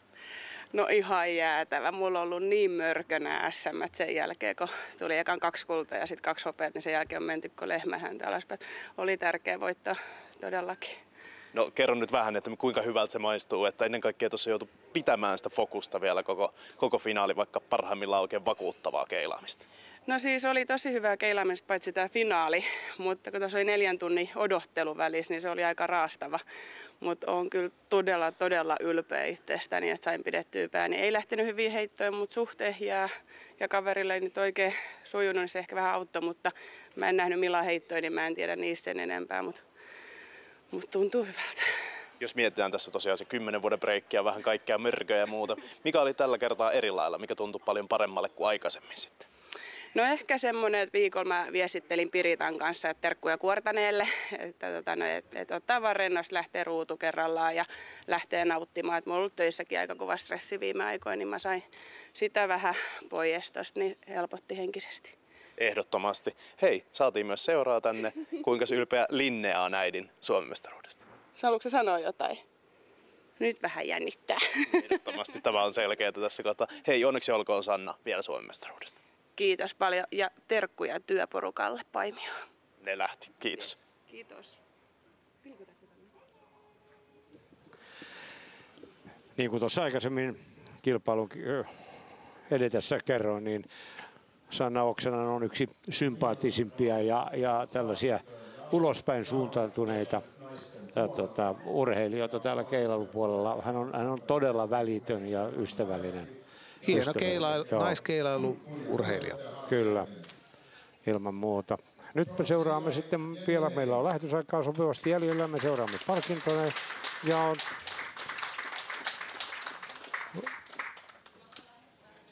hetken kuluttua sieltä Jouni Helminen komentaa joukot tuonne palkintojen jakopaikalle. Ensiksi pronssimitalin saa kaulaansa Jenni Heino, tänään syntymäpäiviä viettävä hämeenlinnalainen, edustaa kuitenkin lahtelaista B-seuraa. No oli tämä hyvä syntymäpäivälahja kuitenkin pronssimitali SM-kisoissa. Joo, ei se nyt kuitenkaan. Se oli hänelle toinen muuten. Eikä se mikään uralla suuri pettymys ole. Totta kai aina kun pääset tuohon semifinaaleihin, mitalipeleihin, niin voi tulla semmoinen pieni, että hitsikojen pärjänne, mutta ei voi olla silti ehkä huomenna tai vaikka nytkään niin kauhean pettynyt. Muutkin naiset ovat menestyneet SM-kisoissa. Kuten sanottu, Jenni Heinolle tämä oli toinen pronssimitali ja nyt Milla Nevalaselle toinen hopeamitali. Edellisellä kerralla tosiaan voiton vei Elisa Hiltunen. Ja nyt sitten tämä nainen, jolle Suomen mestaruus on jo peräti 3. ja kaikki möröt on sieltä selästä nyt saatu pois. Ja ehkä saamme sitten lisää menestystä Sanna Oksasen myötä näillä keilailuareenoilla. Hänen seuransa on Giants ja niin kuin näette Milla Nevalaisen seuraan GB eli Grankula Povlaana. Tuohon olin sanomassa sen, että sanoit, että saadaan varmaankin lisää keilamenestystä, niin se on kyllä aina totta, että Suomen mestari kun lähtee sinne Euroopan mestareiden kappiin, niin aina Suomen edustajalla on käytännössä mahdollisuus pärjätä myös siellä. Kyllä. Essi Pakarinen on tuoreen esimerkki. Mestaruusvuosien jälkeen hän kävi voittamassa tuon kyseisen kilpailun, josta Pasi Uotila mainitsi. Ja tässä hauskasti sitten tuon henkilökohtaisen palkinnon saa Linnea tytär käsinsä. Ja tuo Sanna Oksasen kädessä oleva komea lasikullattu palkinto on sitten se kiertopalkinto, johon hän nyt saa kaiveruttaa nimensä 3. kerran. On lisättävä tuohon, kun sanoi, että suomalaisella on aina mahdollisuus voittaa, niin toi vähän reteä toi sun kävi voittamassa, että ei se ehkä niin helppoa kuitenkaan ole. Mutta. Siinä oli muuten palkintojakana Harri Järvinen, kunniapuheenjohtajakin taisi jäädä mainitsematta Keilailuliitosta. Joo, toimi pitkään, monta 2-vuotiskautta oli SKL eli Suomen Keilailuliiton puheenjohtajana. Ja sitten tulee Miesten mitalistit esille. Samu Valaranta, 33-vuotias euralainen. Jälleen kerran SM-mitaleilla. Voittoa vielä ei ole. Tämä on 3. kerta, kun hän on mitaleilla. Nyt kyllä. 3. Hän on hävinnyt nuo finaalit Joonas Jähille ja Joonas Jehkiselle, eli Joonakset on hänen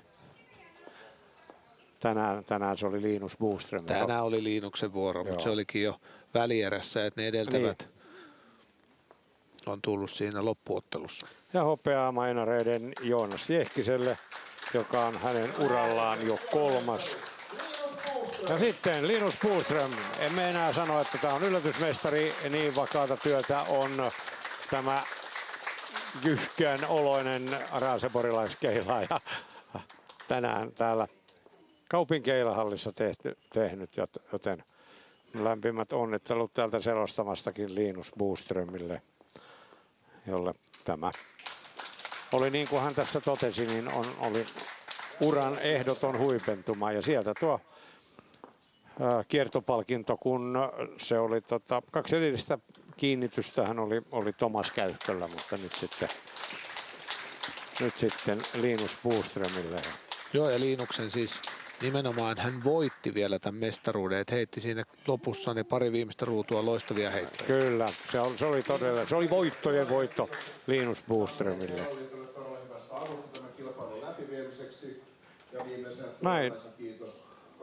Joo, näin on kilpailut käyty.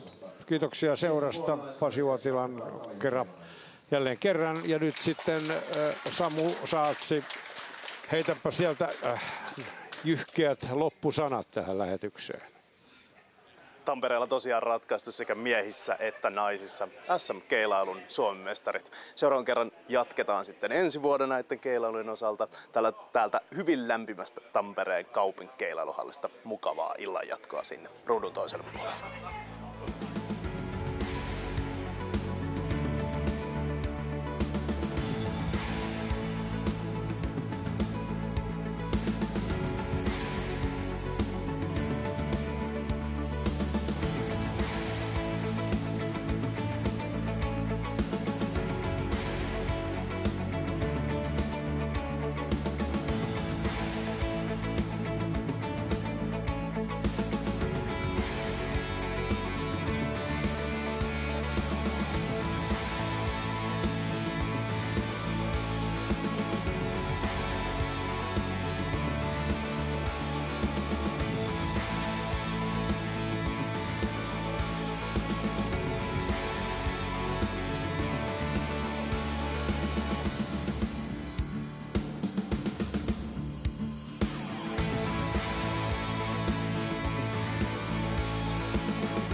Kesäkonsertin esiintyjät 3. nainen Eini ja Ressu Redford. Tänään on perjantai 31.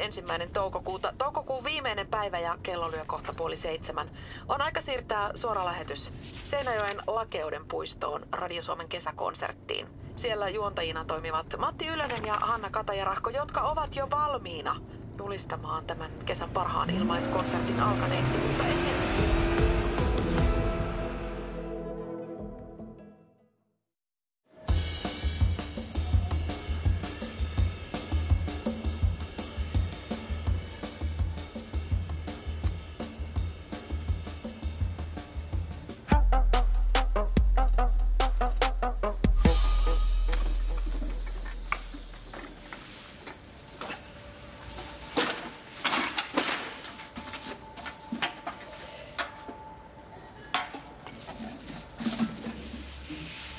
miten paljon pulloja.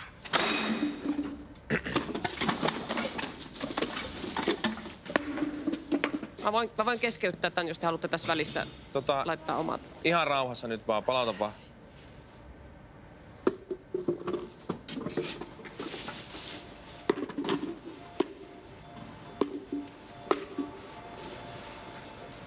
Sori, nää jäi nyt, ei me... Niitä pitää varmaan vähän rauhallisemmin koittaa laittaa sinne. Joo. Totta kai. Joo, mulla oli tässä näitä... Laitoin vähän liian nopeasti näitä limupulloja. Tosiaan, musta on tämmöisiä lähdevettä. Sitä menee paljon. Onko sä juonut nämä kaikki itse? En. Näitä on vaan kerääntynyt. Mistä? Oli semmoiset isot juhlat, jossa mulla oli paljon ystäviä kylässä, semmoisia aikamoisia viinasieppoja, että tosiaan mä itse otin vaan yhden, mutta... Voiko olla alkoholisti vaikka juo vain yhden? Nyt hei, kulta. Niin, mä haluaisin sanoa tässä välissä, että mä en tosiaan ole alkoholisti, että mulla on ihan vakityö tai keikkatyö. Mä olen siis freelancer. Maksetaanko sulle pulloilla?